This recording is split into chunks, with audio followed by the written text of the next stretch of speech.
Five.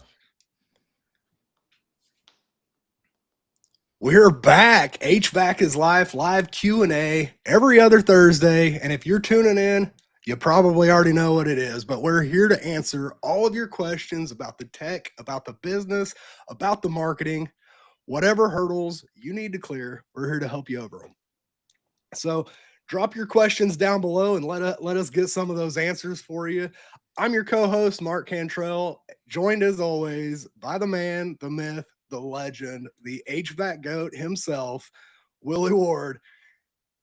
And if you're in the trades tonight, drop something in the chat. Let us know where you're watching from. We've got people tuning in from all over, and we love to see exactly from where. But tonight we're brought in somebody who's doing it at a high level on both the residential and the commercial side. Our guest, Mr. Robert Horter of DB Heating and Cooling out of Waldwick, New Jersey. Whether you're a tech in the field trying to level up or running your own shop, figuring out how to scale, Robert has been in the trenches. He's got the real talk for you tonight. So here's your cue.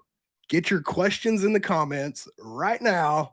Business questions, technical questions, how he's built his operation, what's working in the field. Nothing is off limits tonight. So this is exactly what this show is for. And Robert, welcome to HVAC is Life, man. And we're glad to have you here with us Before you tonight. get to talking, we're gonna give him a congratulations, man. Congratulations being on the show, Oh, man. Yeah. Yeah. thank you. Congratulations, Thank man. you. Yeah.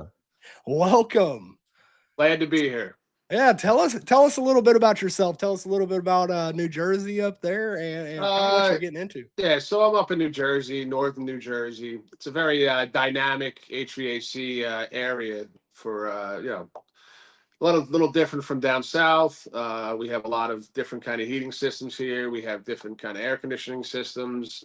All kinds of stuff going into heat pumps nowadays, and trying to figure that whole gamut out as far as where it actually makes sense and where it doesn't make sense. And utilities are kind of like all over the place as far as what the rates are these days. So, but yeah, it's a very interesting area to be up here in northern New Jersey doing mechanical work. Right on. So that brings me to are you primarily dealing with the residential stuff over there? Or are you doing commercial too? We do residential. I would say we're about 70% residential, 30% light commercial, and some larger commercial. Okay. Most of the larger commercial I have to be on personally to take it on. So you try to Gotcha. limit how much of that. I got you. I got you. So most of your techs would be resi techs then. Yeah, resi light commercial. Okay. Right on, man. Right on. Well, how do you end up getting most of your customers over there? I would say word of mouth is a big thing for us. Also, a lot of Facebook groups, a lot of moms and dads groups, and a lot of local towns here. We do sponsor a lot of. I mean, the amount of sponsorship questions we get from towns is it's staggering. But we do as much as we can of it, and it's a good return on that to support the local towns, baseball teams, softball teams, events, donating stuff for stuff like that, public education foundation dinners, stuff like that. I mean, it's been really good, and the return on that's been really good. We also do some Facebook ads. Just started diving into the video side of stuff, and that's actually how I met Willie. That's a couple questions with him as far as how to start do some videos and how he went about it, and also with the AI and everything else. So kind of The delving world in. is crazy right now, man. Ah, I it's tell you. it's crazy. You gotta just grab your hat and go. I mean, it's I don't really envy the kids these days as far as what they're going to be end up. Which direction they're going to go. I mean, I've never seen more people, parents, coming up to me because I'm very open with parents and like telling them if you have a son or you want to come talk to me about how does your son get into the trades. I've never seen more interest in the last year Yeah. with just AI because it's actually shaking the parents to the root as far as, hey, well, my kid's going to go to college. We're going to go do this. We're going to get a business degree. He's going to go do computer technology. And that's all up in the air right now, Yeah. especially because, say, I have a son going to college soon and he's going to go for business. But like, you get a lot of kids, like, you don't even know, like, you're going to start college, say now. In 4 years, who knows where we'll be? Yeah. So Yep. to plan that and to invest that kind of money into a route that might not even be available, because I think most of the percentage of white collar, lower level white collar jobs, it's going to be technologied out soon. Yeah, no, So, definitely. And yeah. honestly, that also makes it hard for the colleges. So like I went to college myself. Don't get me wrong, it didn't do anything for me professionally or anything else, but I still, I've got my degree and all that stuff. But like when you think about it now, in order for all this curriculum and everything to be in place, like all of these teachings and stuff are like pre AI. They're honestly they're pre a lot of the digital realm, and honestly the entire industry, all the industries are changing dramatically faster than any college is going to be able to keep up with in their curriculum, to be perfectly Yeah, and honest. I think as a nation, we really need to look at what we're teaching in high schools, and Mm. what you're still teaching math to 10th, 11th, 12th graders, that maybe like we need to determine what your field going to be. Like, if your field's not going to be in doing breaking down and making math formulas to the basic root of it, guess what? You pretty much have all the technology you need to do any math you need in a career. So you don't need to go to the base root of everything. So Yeah. I think that would waste a lot of time. But So that's, so so what you're saying, they should bring it into high school, the trades. I think trade should be brought into the high school, and I also think that even not even trade related, but more of a fact of trying to get kids to narrow down earlier of what you're good at. Yeah. Because if you're sitting in a math class for, say, 11th, junior year, senior year, even a sophomore, by freshman year, you have an idea of, all right, I'm good at math, I'm not good at math, I struggle with math. Like, that needs to be figured out. And like trades, if that's an option, that's an option. But why we're focusing so much on, math, hours upon hours upon hours upon Right. hours, when technology in your palm of your hand can do most of the stuff you're ever going to use in your career. Yeah. Better than you can do it, honestly. So like they just Yeah. had AI solved one of those longest running math problems that's ever existed that no mathematician in the history of mankind has been able to solve yet. AI Yeah. just solved it the other day. Yeah. So it's, I mean, even if you're like the best in the world, like why are we, like what are we going for that direction? Yeah, Right. like everything else just does it. That kind of takes me back to like one of my mentors back in the day always told me like never memorize anything. You could just look up quickly. And like you can look up a ton of stuff very quickly these days with Yeah. AI. So yeah, I no, I'm mean, 100% for it. even in the field, how quick you can look something up is, I don't even know how guys did it 40, 50 years ago in the training. It's crazy because you got access to everything nowadays. I was just up in an attic for a neighbor of mine, and I kind of didn't remember the layout of like an aqua guard water sensor, and hopped online. In 10 seconds I had it. There it is, laid out in front of me. Like, and then Yep. if I didn't have that, like, you got to go back to basics and like go find out, go hit the supply house, like, totally changed everything. Yeah, no, you're hitting up your TM trying to find the paperwork for this thing that your Yeah. technician threw out 2 months ago and Yeah. all that kind of stuff. And now you just go to How, manual how, flat. how long you been doing HVAC? We're looking at almost 27 years. So 27 years. Nice. Let's give him Nice. another congratulations on that, That man. ain't We no got to joke. give That ain't no everybody that come on joke. here. We got to give you your flowers, man. Because if we don't give each other our flowers, nobody will, man. So 100%, I hate man. for people who put in that time card and grind Yep. it and did to follow the rules and regulations, but don't get the the congratulations or I'm proud of you. So I want to say I'm Right. proud of you and thank you. Oh, No, thank you. definitely. Yeah. That is stinking awesome. You've seen the trades go from, you know, original basically because like it stayed mechanical and all that stuff. You've seen it Yeah. go through the entire gamut, man. Oh yeah. That's a tough learning curve from coming in 27 years ago to where you're at today. I'm not Oh gonna yeah. lie. And 27 years ago, I started off doing, in the union shop. So I was doing, major absorption systems and chillers. And back then was just wiring diagrams and not too much AI help or any kind of technology. Yeah. Yep. I wish I had that, what I have now. Back then, it would have made my life so much easier, but it is what it is. Of course, back then everything was just open or closed. You know what I mean? And Like I now, think, now we've got like, is it reading the proper resistance? Because like yeah. 0.01 resistance changes everything. Like, But I think in some ways it kind of like, back in the day, I had to like spend some time and struggle through some stuff and spend some time. And that's how I learned, yeah, processes.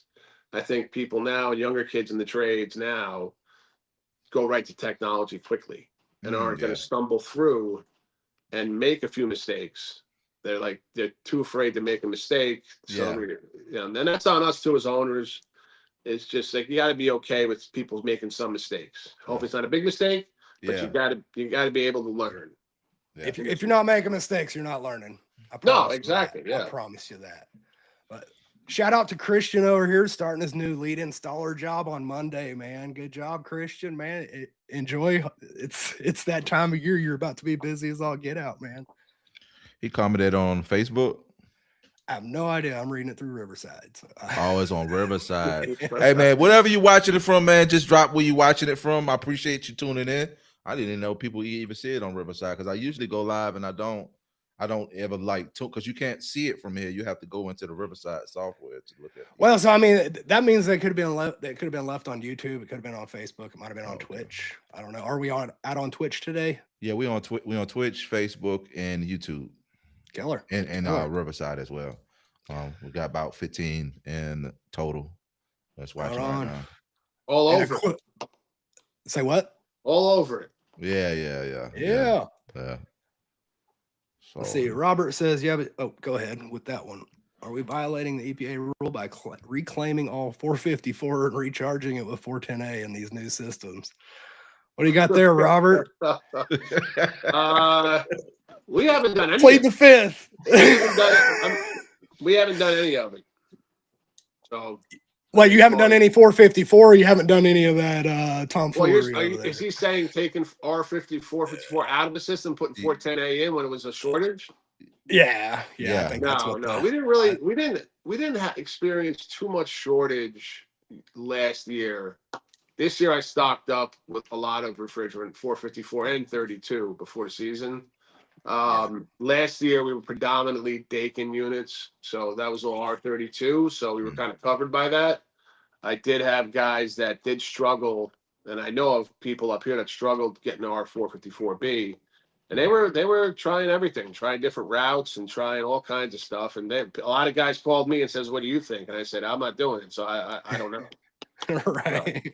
I just want to see what the outcome is because we haven't really seen the outcome when these systems break down. It's starting to happen now, but I give it maybe about another year or two before we start. But like I tell anybody, if you have an issue and you're not aware of that refrigerant, recover it all and put in fresh refrigerant to cover yourself. Because I'm all about covering myself. If anything I touch, I make sure I cover my company first. My company come first. Of course, yeah. The liability factor of it. Yeah. Back in that product. I mean, are guys doing that? I mean, are they putting tags on it? Like, because as soon as you're changing that, I mean, it's right. Gotta be careful. Yeah. See, we've got it, guys. Robert says you also have a lot of DIY people. They think they're they mess up because I'm sorry, I'm trying to get through it. They understand HVAC. When they don't, then when we have to charge them more because they messed it up worse than the original problem. Okay, so DIYers messing it. Yeah, definitely. I mean, you got to charge the DIYers more. They create more work for you. All right. I don't know where that one fully was going with that question, but yeah, I mean, listen, there's definitely an element of DIY. I mean, we live in the age of YouTube, and everybody has, just like we have technology as a professional and access to stuff. Everybody has access. So I just hope people that are out there trying to do it themselves, just be careful. That's all. I mean, if you're in a situation where you're not going to be able to afford to have someone come fix it, or in a situation that way, just hope you don't get hurt. And it's a few people out there that's teaching people to do it themselves and making videos of it. Like you say, just be careful if you do it, and if you mess up, call any of us. We'll come fix it. Yeah. I'm all for it. I'm not never against someone wanting to fix their own unit. Not me. I'm the same way. Like, I'm gonna fix my own car. I'm not gonna take it to a mechanic, but However, you know, my grandma, I'm gonna flat out tell her, like, go take it to a mechanic. So like, don't worry about the DIYers, they're not your customers. Like, Yeah. there's people Yeah. out there that don't want to DIY it. I mean, it's the same thing with me. I teach marketing to HVAC guys. Why? Because there's a whole bunch of people out there that are not my customers, but they Right. also need this information. And so, but if you don't have the time and crap, like, then that's when you hit me up.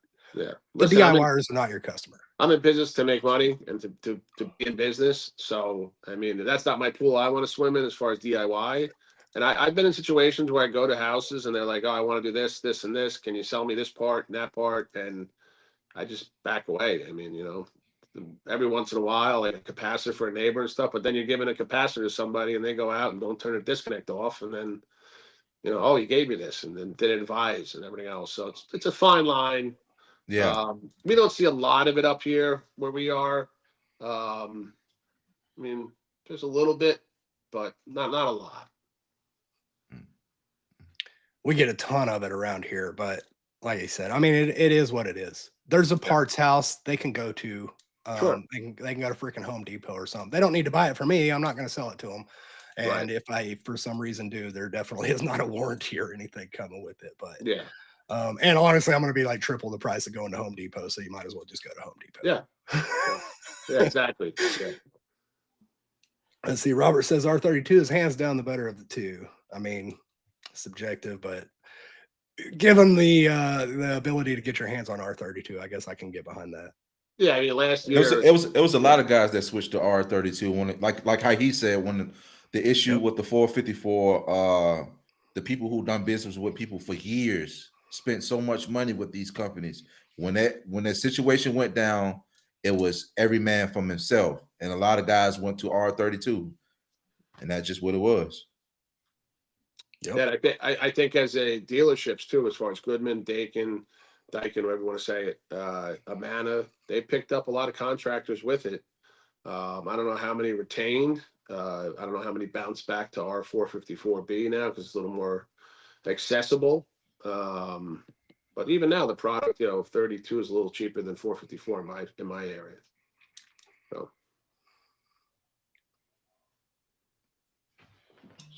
See, Robert says, still learning. You ever think you know everything? Time to hang it up. Yeah, you'll never know everything in HVAC, no matter how long you're in. No, that's part of the whole. That's part of the whole joy of being in this trade. 100%. You know. I mean, it's.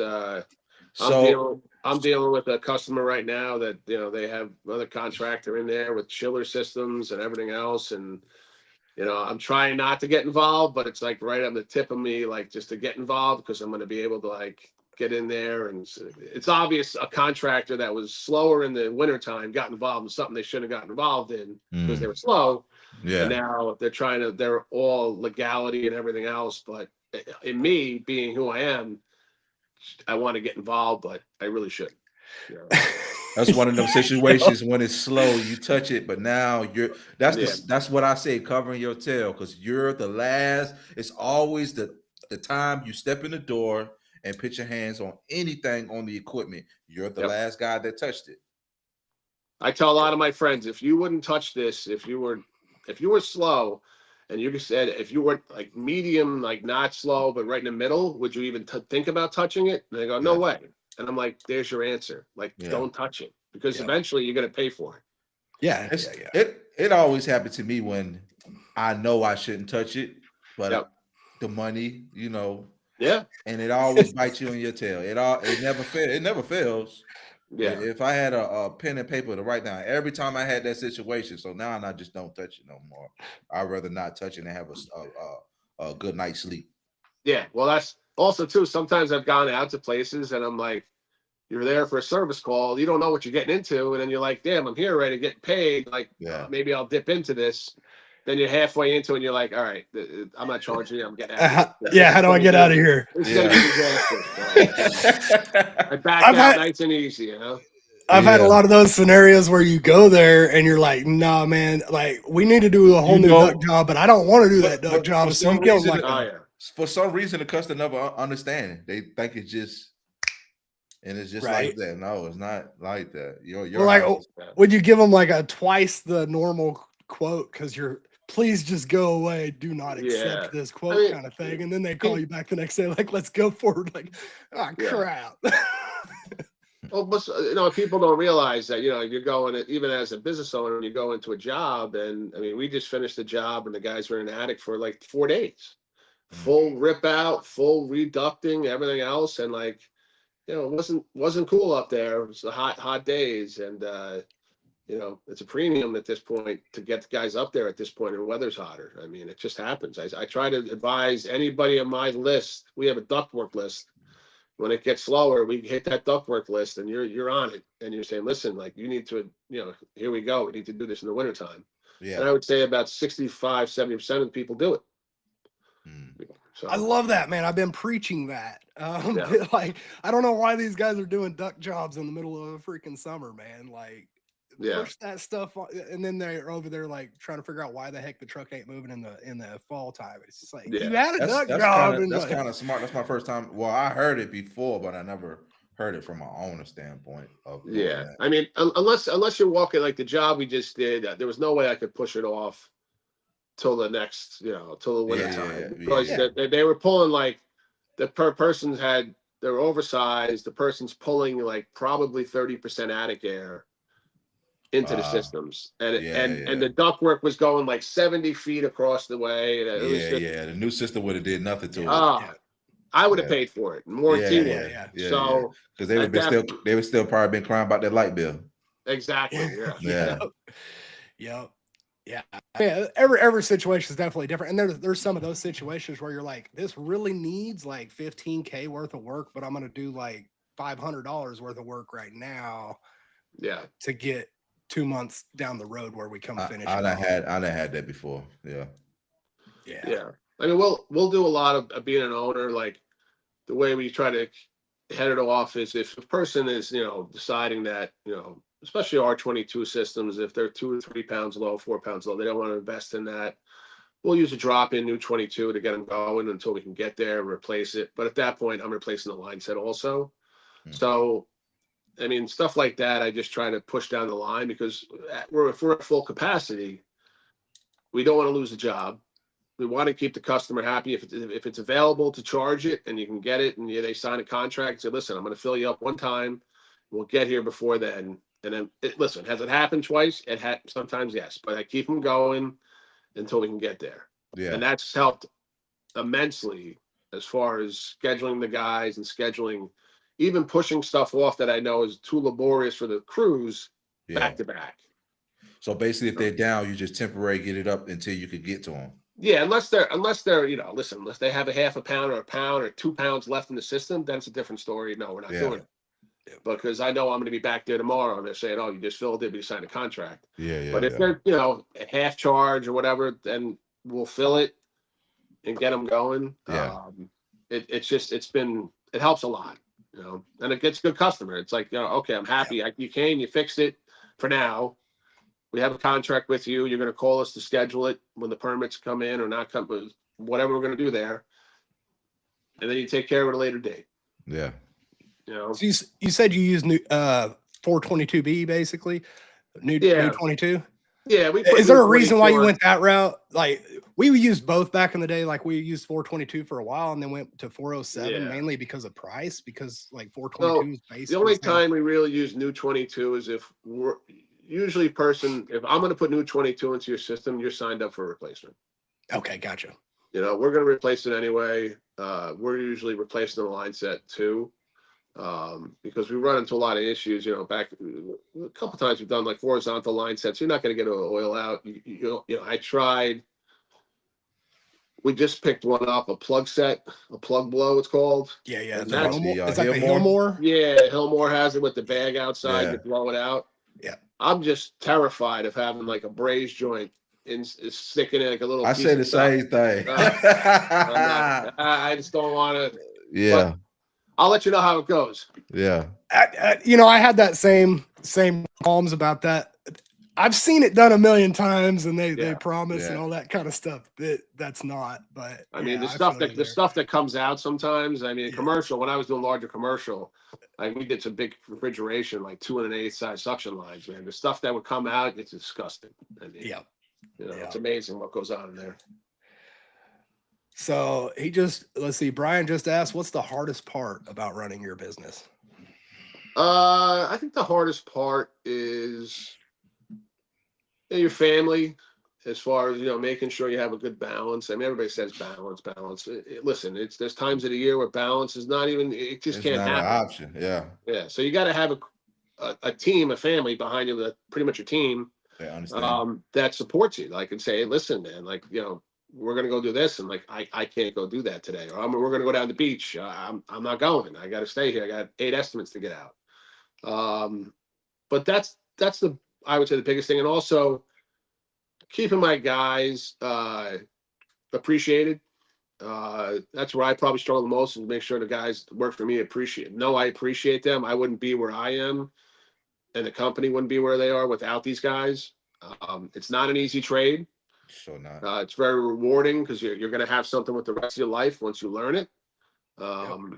That's where I struggle the most. I try to do as much as I can for the guys when I can, give them time off in the summer.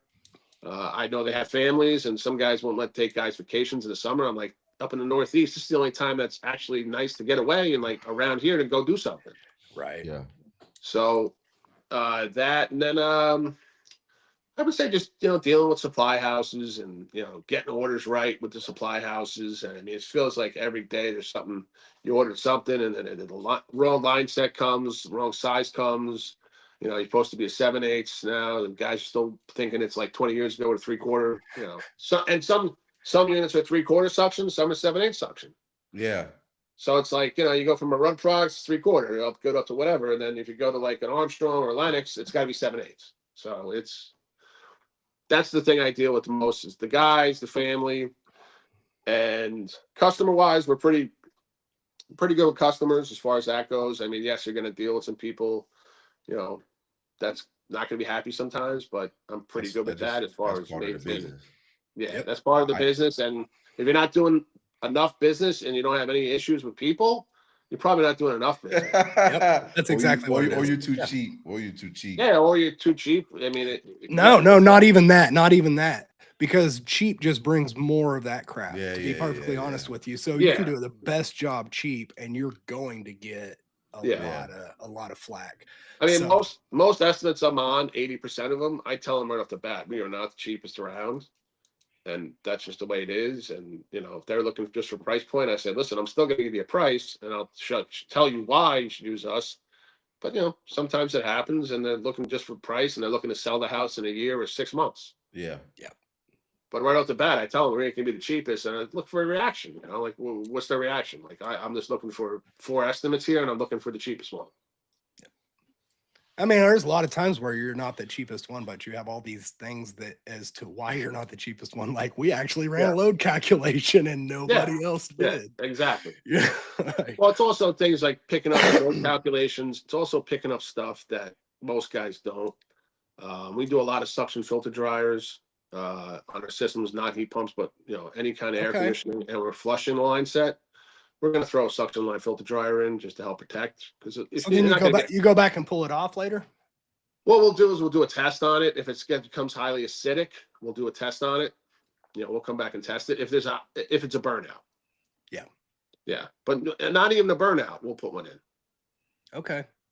But do you, like I said, do you go back and pull them back off afterwards? Because the suction dryer is not supposed to be on there for long term.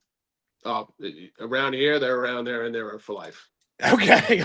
Just so you know, right on, man. Yeah, if you run into a pressure drop across it, of course, we will check it across the pressure temperature drop across it. But usually they're staying in line. I got you. Yeah. I mean, if you're clogging up a suction filter dryer over the life, guess what? You got problems. You do have problems. You have some major problems. Yeah. and you could have lost a compressor had you not had that thing. And that problem should be caught. I mean, that's the thing. I mean, that's much of a problem. We've had that where we put them in, and then when there's an issue, and we go back, and they're plugged. And thank God they were plugged. Yeah. Right. No, exactly. Let's see. I didn't see what that question was that you dropped up there, Willie. I think he was just speaking about when he was saying about the business and stuff in the weekends and stuff like that, about family. I Oh, think families, they yeah. was responding back about their family and we do this for the family. And No, 100%. Honestly, that's one of the main reasons why I'm not even in HVAC anymore. Why I started to went my other direction. I did not get summers, and I did. It was one of them scenarios. Let this be a lesson to all you business owners too. By the way, so not to toot my own horn too awful much, but I was a rock star at the company, and what that meant was I was doing 15-hour days while everybody else was doing 8 to 10. And it burns you out really quick when you're the one that doesn't screw it up when you go out on calls. And so, ride that horse until that horse is not there anymore. But yeah, I hated not having summers. Like I didn't even have weekends on my summers like half the time. So it was, yeah. Be nice to your guys, man. I get that part. I mean, even being an owner, and I see that temperature, and like we're doing well in business, and everything's going. We got installs going, and then I see that temperature hit 90. I'm like, here we go, and it's like an anticipation. You start to get a little worked up, a little edgy. Even my wife will know. She goes, "Oh, it must be getting hot next week. You look a little edgy," and like it's just yep. That's it's just coming. The way it is, man. That's the way it is. One day, hopefully, I don't have to do that and get edgy when I see good weather coming. But for now, it's you got to gear up. It's still gonna happen. I still get edgy, man. And I don't even have to run calls anymore. Like I'm sitting in a damn office these days, and that temperature starts hitting about 95, and I'm like, oh man, somebody's about to be running.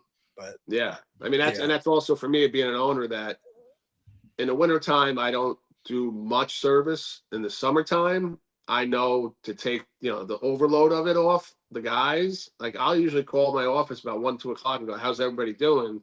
Can I grab a call or two to try to relieve someone not being out till 6-7 o'clock at night? And the owner and the customer not being annoyed that they're staying, because customers, you got to realize too that once that you hit 5-6 o'clock, 7 o'clock, everybody's got these baseball games, softball games, you got events, and you're screwing up their whole night. So I'd rather get out there myself if I can and go take care of a call or two to try to relieve it. Oh, Willis says, are you currently hiring? He's got a friend in North Jersey, 3-year tech, great salesman, looking for other opportunities. Sure, always give a call. Yes, sir. Yes, sir. And by the way, the HVAC is Life group is becoming known for this, but we do help all of you techs find employment, and we help all of you employers find employees. So definitely drop any of your comments down in the Facebook group and make sure that you actually put the information on there, though, because there's a lot of people like, I'm looking for technician help, and like they don't put the city or any of that stuff. So you have to let people know where you're at and let them know exactly what you're looking for, or vice versa when you're looking for a job. We're connecting a lot of the HVAC folks out there, so stay prominent, stay active, and just ask for help if you're looking for help, man. Let me ask you this, because I ask everybody to come on the show. The position you're at now and the years that you've been fitting into the industry, what advice would you give yourself, your younger self, when you first started? If you could give yourself any type of advice, like Back to the Future type situation where you could see your younger Marty. self. Marty. That's a good one. I would probably, you never get it back, but just the worrying at nighttime of jobs. Yeah. And the worrying of like, because when back in the day, I was taking on big stuff. I was doing like, I'll do 60-ton rooftop makeup air units with cranes, 20 to 30-ton cranes down in West New York, right next to Manhattan. And like that whole like coordination of it between the police, the cops, the blocking the roads, the this, the that, and then the amount of not sleeping I've had, and then knowing that I'm still going to be on the job myself, and I'm probably going to be okay, but I would still sit there and just worry about it. If I could tell myself, take it back a notch and get some sleep. Like, if you understand what I'm saying, like, oh, I understand. Yeah, because like it takes a lot for me to get worked up now and lose sleep because I've seen a lot. So people don't understand that what you're saying about the sleeping. Like people who have run a business or do anything that don't have sleep, they really care. If someone is in the midst of chaos and he goes to sleep like a baby, Right. Because it's be on your mind. Like, oh, did I did this? Oh, what? You know what I'm saying? Yeah. Oh, am I going to be covered? Oh man, just thinking, Yeah. yeah. I mean, I had Yeah. down there, like, is there going to be traffic for the guys to get down there? Yeah. Is there going to be, did they block off the right spots to get the crane in? Is the crane going to be on time? Is the crane Yeah. going to hit a bridge on the way down? Is the Right. curb adapter going to fit? I think that's the transition from when you're a worker and Yep. then you become your own boss. So now you understand why your boss was like that. You understand Yeah. why some of the days your boss Yeah. be frustrated like a mother because you don't know what's going on. He may Yeah. took a $10,000 hit or had to pay something off because another worker done messed something up. So you like, there's so Yeah. many variables. Especially, I could imagine having multiple workers, and it just that's a nonstop type situation thing. Yeah. Especially if it's Even in the company now, any large project, any complications, I mean, I have good top techs that can handle it, but I'll be out there yeah, because it'll probably save me getting 20 phone calls or FaceTimes. I might as well be there myself, and I'll be calmer as an owner just being there, yeah, and then I'll leave and I'll drive away in an hour, peaceful, yeah, because I know where we are, where we're heading, and this job's gonna go fine. yeah. I get what But you're I'll still saying. do it. I'll still do like massive steam boilers, the guys. I'll do boiler projects. I mean, I'll get in there and do stuff. And the guys appreciate that I'll be there sometimes. I think that's 100%. what separate different owners to owners. Someone, because I would be the same way. You like how you talking? I'd be the exact same way. I come step in. Hey, do you need some help, or just gonna come Yeah. swing by, give him a hand? I know it's gonna take him a little bit of time if I'm free. That little gesture goes a long way with keeping the Yeah. guys happy because there are a lot of not owners that don't come. They don't Yeah. call. You can't Yep. speak to him. He's out of town. You Yep. got to speak to someone else. Yeah. A lot of my guys get caught off guard when I'm not available. Yeah. But We got Robert over here who says he's in Laurinburg, North Carolina, and he's a service PM technician looking for a decent job if any are available. And then we got Arizona in the house. What's up, Amanda? Oh, look, Amanda. Here she come, but to brag about her hot weather. Yeah, right. it's dry. It's dry. Don't worry. It is, but man, this girl was hitting like 108 degrees She's in been like having February for the or last 6 something. months. Like crazy. I don't know. I mean, I had a guy come down, and he worked for me for a while, and he was from Arizona, and man, that's a different breed right there. Yeah.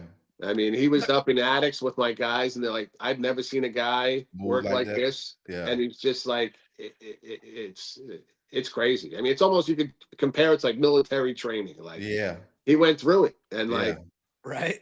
and he when he first started, he's like, wait, where's the unit? I'm like, no, it's in the attic. He's like, no, I think we're going Not on the the roof. I'm like, no, dude. Like, he's setting a ladder up, and I'm like, no, I it's up think here. the roof is the worst because it's crazy. It hits you, man. It hits you like a freight train. Yeah. It's just crazy to me that all of Arizona's on a roof, though. It just blows my mind still. Like, we bring it up every freaking time Amanda comes on here, and I'm just still like, why are they on the roof? I mean, I got my guys. They'll call me like, I got to get a ladder out. And I'm like, yeah, you got to get a ladder out. Sometimes you have to get a ladder out. Like, there's not much ladder work here. I mean, even if they got to check a PVC drain to a gutter in the front of the house or something, like, oh, we had to break the ladder out. I'm like, oh man. You know. I mean, we got a rack on the truck just for it, man. So yeah. But when I started too in the union, I was doing a lot of Home Depots, doing all the PM and all the work for them in the union. And let me tell you something. They ended up putting all these white roofs in. Yeah. Oh, the worst. Sunburn, Reflective man. white roofs, man. Those were the worst thing it's ever, like man. skiing. Like when you go skiing for the day, you come back and you're just like red as all get out. You can't get away from it. You really can't get away from it. I mean, it's just so hot up there. What are you guys' thoughts on duct cleaning? I've been in HVAC for 10 years, just started the duct cleaning maintenance company because I wanted to get out of just install and service. Love the trade, but it can get to you after a while. So I felt the need to focus on what I'm best at. That's still a part of the trade. So what's your thoughts on duct cleaning? Willie, you want to take that? Duct cleaning, I'll probably say if you mix it in with, because I know a couple of guys that got duct cleaning machines. Sometimes they rarely use it, but during your down season time, that gets your foot in the door because every time for whatever reason they call January, March, and then they call uh November to December for duct cleaning, and it's usually a older person that's calling about duct cleaning. Hey, can I had a lady call me 3 times about duct cleaning. I told her I don't got the machine, and then when I come, I had signed up on the maintenance. She's like, "Well, I thought you do duct cleaning." No, we don't do duct cleaning. I don't. The machine costs $20,000. I'll let you know when I have it. So, um, I'll probably say guys use it for, especially if you're in HVAC. You know the hustle and bustle. You don't have time to do duct cleaning, but somebody got to do the duct cleaning. So it depends on what you're doing. Whether are you just doing residential, you're doing commercial. I would probably say aim for the commercial side because that'd be more higher tickets than just doing regular residential. Yeah, I mean, so for probably like 10, 12 years ago, I went out, I bought a Nitro, pull push negative system, bought it on Facebook, one of my first Facebook marketplaces purchases, all gung ho. I was selling these with all the installs and replacements and the replacements. And it got to a point where we were losing a day for any kind of replacements, like, to do the right job. And I mean, a lot of times we opened it up and like it was only really dirty near the supply plenum, like right off the edge, like right off the coil. But for us we don't do that anymore. That became just a disaster for me, having my technicians and installers on the job that were getting paid to do that and not being paid to be duct cleaning. Yeah. So it was costing me more money. And the amount of work, I mean, listen, God bless duct cleaning guys. The amount of work you got to do to bring the stuff in and make sure the electric, you're not blowing breakers over here. My computer's out, blah, blah. Like it just got to a point where it's still sitting in my shop. Willie, if you want to come down and come up and grab it. Oh no, man. Right on, I'd rather sub it out to someone, sub it out to someone that specializes. That's what we do now. Because like you can make money. You just need to scale it correctly because there are companies that's making good money that clean ducts. So you just need to find likely people and feed off of them because like neither of us do duct cleaning, and because we're so busy doing installs and service, that's where the money at. Like he's saying, once you do the duct cleaning, now that's wasting time. You're burning time. You got a technician that you're paying high dollars for. He needs to be on high dollar calls instead of doing duct cleaning.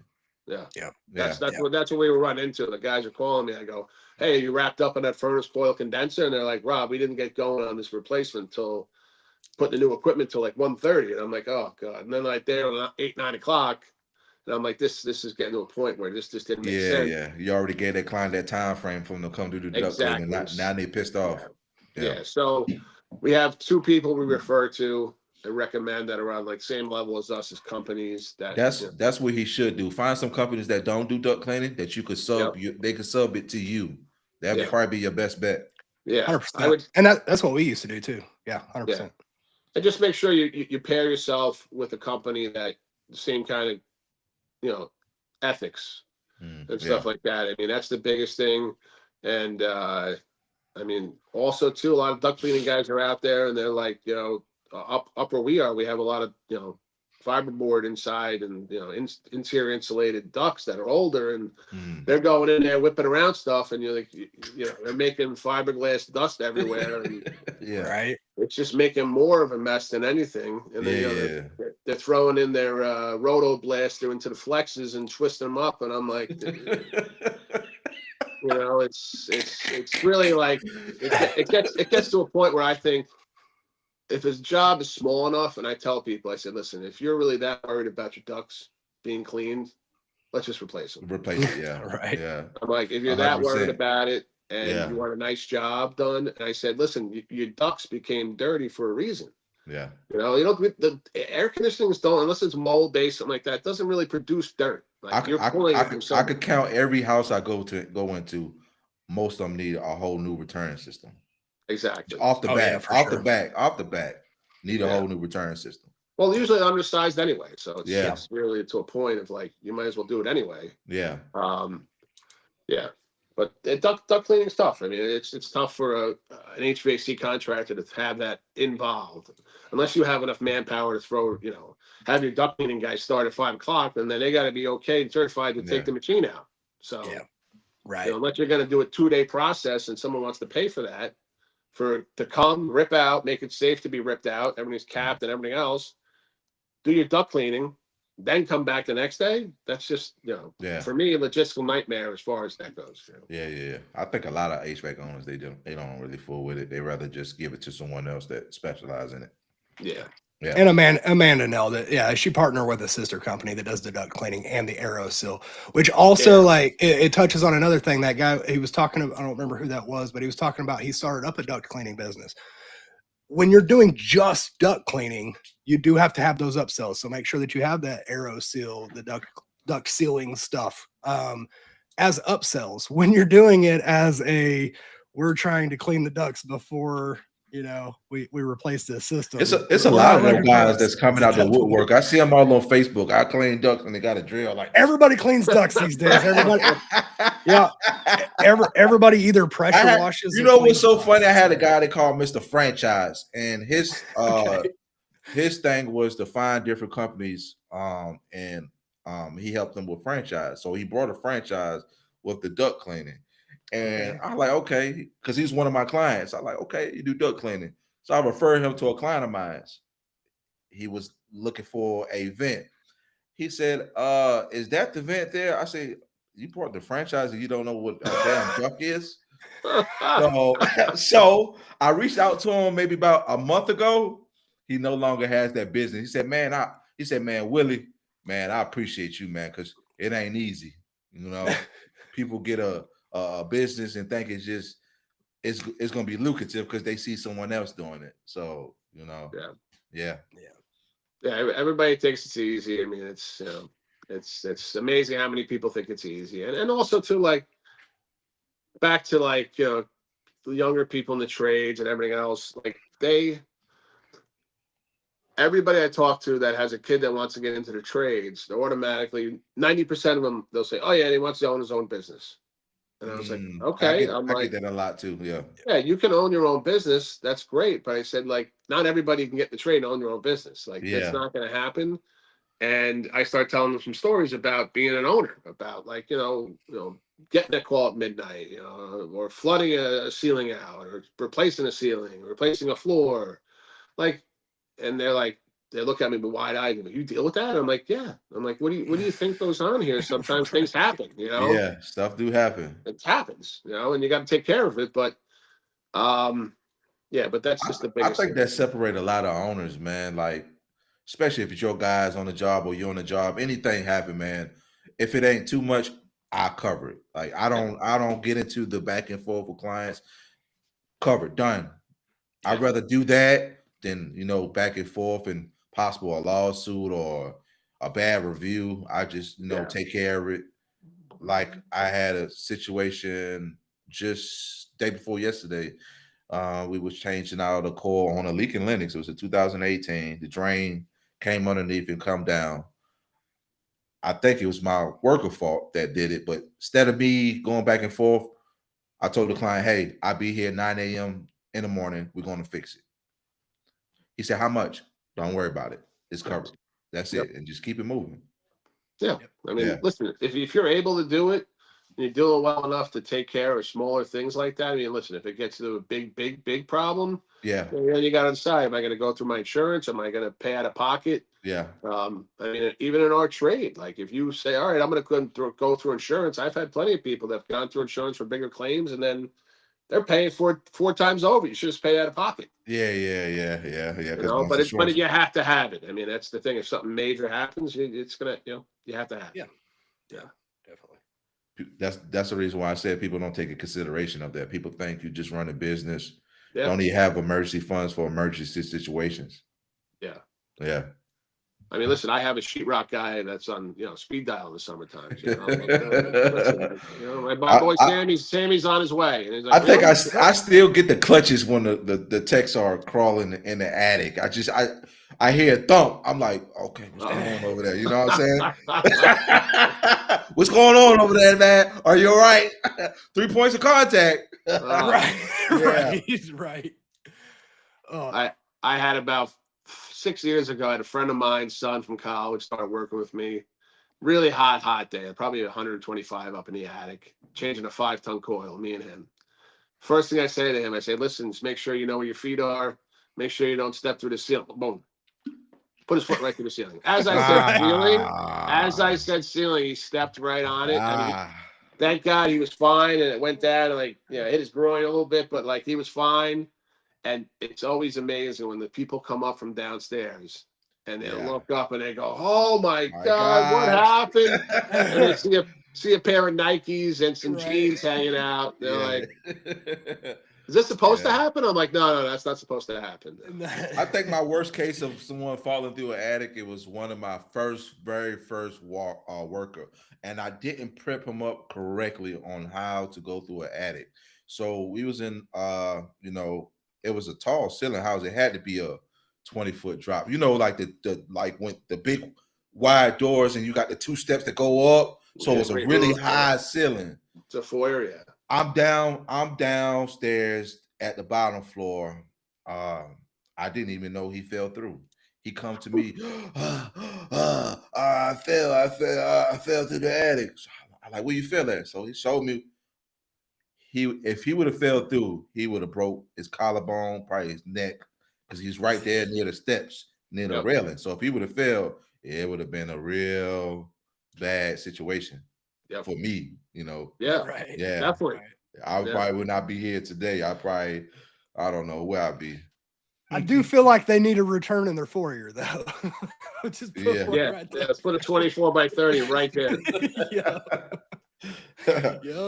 Yeah, that's how we take care of I had got the sheetrock guy to fix it, but a lot of guys don't really. Once you get with a company, they don't really teach you. Somebody need to do a tutorial on how to go through an attic. Yeah, I mean, it's really like, and the problem we have, I'm sure you guys, Willie, you have it also, is you go up to an attic and you're like, listen, like, there's no plywood up here. Like, you got 2 systems. We have houses with 5 systems up in the attic, and there's like 2 pieces of plywood, and you're like, dude, this. And then usually on like a sale, I mean, in my shop, I probably stock about. Now we have at least like 4x2 sheets of 3/4 plywood. We probably have like 80 of them sitting there, and like 80 bags of rock, for condensers, and then that's the plywood. Every month I order it up, but on a sale, I really try to include how many pieces of plywood included in that sale, and that's how a little separation goes. Some guys don't even talk about plywood, because then I'm like, I mean, and I also ask the customer, I say, how much stuff do you store up here? Oh, not much. I really don't have any space to put stuff. I'm like, would you like me to put in 3 or 4 more pieces of plywood? You can put your Christmas tree up here, whatever. As long as you don't block the way to the air conditioner, I don't care where it is. Yeah. So that's like, try to separate. That's a big thing with us is, plywood. Plywood's, listen, it's not that expensive. Yeah. And either way, it's helping me. Like, guys not falling through, I might as well install some. No, 100%. Definitely. Okay, Big Mark. Nice. Keep it going, Mark. Keep it cooling, Mark. 11 system replacements past 2 weeks. Where you at over there, Mark? Oh, wait, you know him. Where's he at? Where is Mark? I think he's near you, Midwest somewhere, I think. Okay. Mark, where you at? Now, I'm not gonna lie, I've stepped through an attic. It was I'm gonna blame it on the freaking the builder though, man. They had a walkway on this one. It was a new construction build, and it was like I literally went up there to put the filter in, the real filter. We had like their running filter while they were rebuilding crap. I went in there to put their 5-inch real filter in, and they had a walkway that had like one little square where it was just missing, so they didn't butt up the boards. Yep. Man, I stepped right in, and they had all that freshly blown insulation in there all over the place, so you couldn't quite tell where the walkway was. Man, I stepped right through there. Oh yeah. The last thing we were doing on this freaking install, and I stepped in the ceiling. I done seen a few plywood that be loose. Yeah, and then that's the other one where like you It'd be step on it. it'd be an old platform. So what he was saying about the plywood makes sense to if you see it, because some jobs you might have weak plywood that's sitting on the unit, so that got to come up and bring some new plywood down. Yeah. Yeah.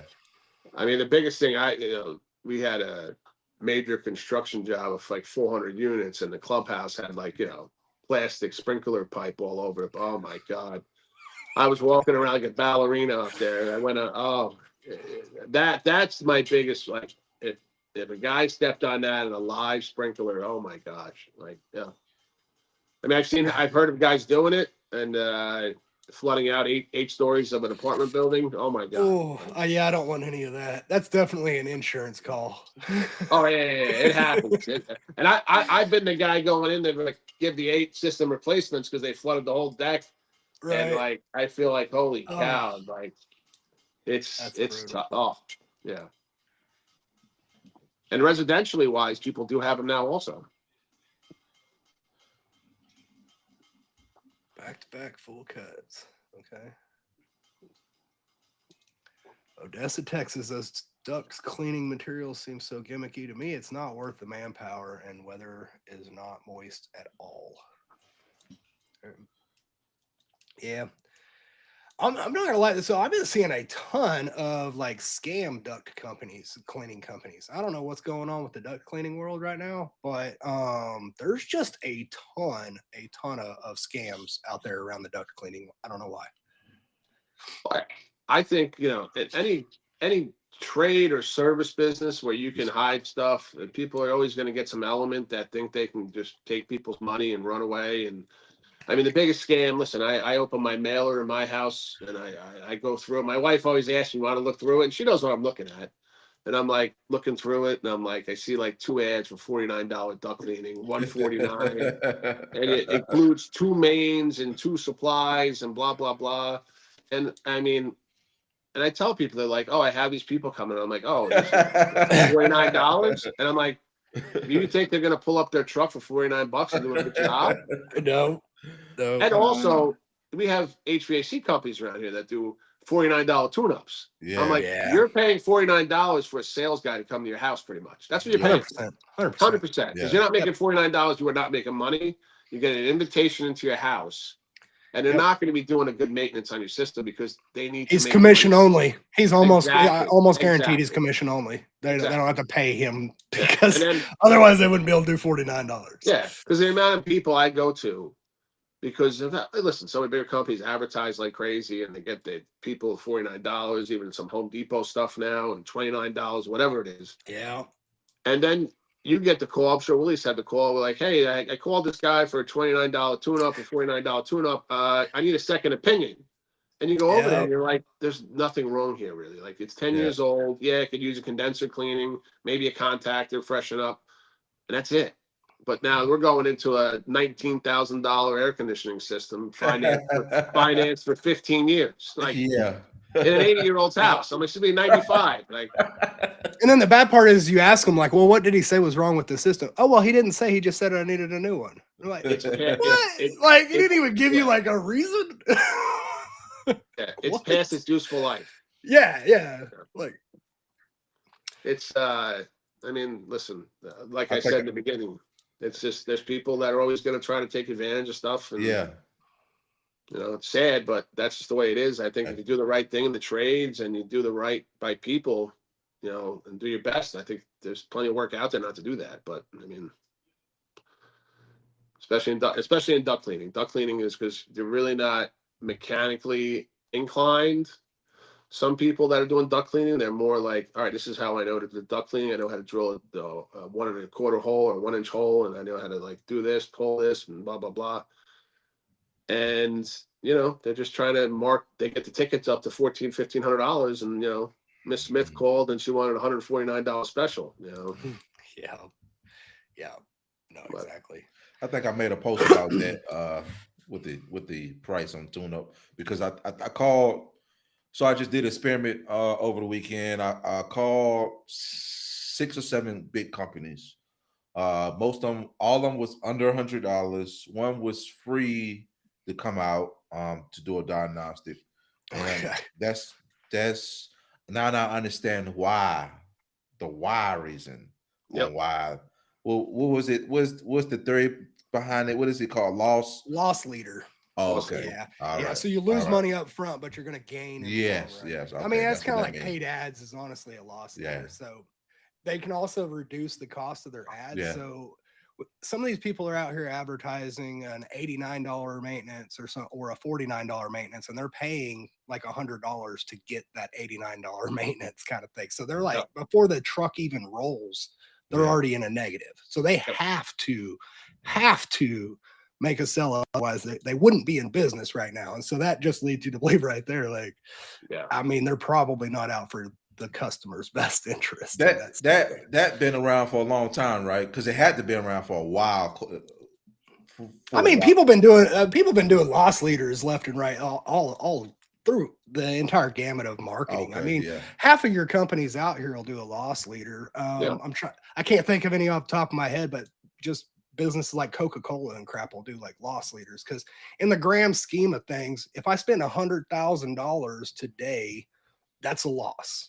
But if tomorrow I get $1 million because I spent $100,000 loss, like that's where it all I get it. evens out, kind of Yeah. thing. I don't have any. Robert, do you have any examples of a good loss leader in other markets? I don't have anything off the top of my head. I'll probably say the oil change companies. I mean definitely. In the car. So $19 oil change, and it Yeah. cost me $50 to do it my dang self.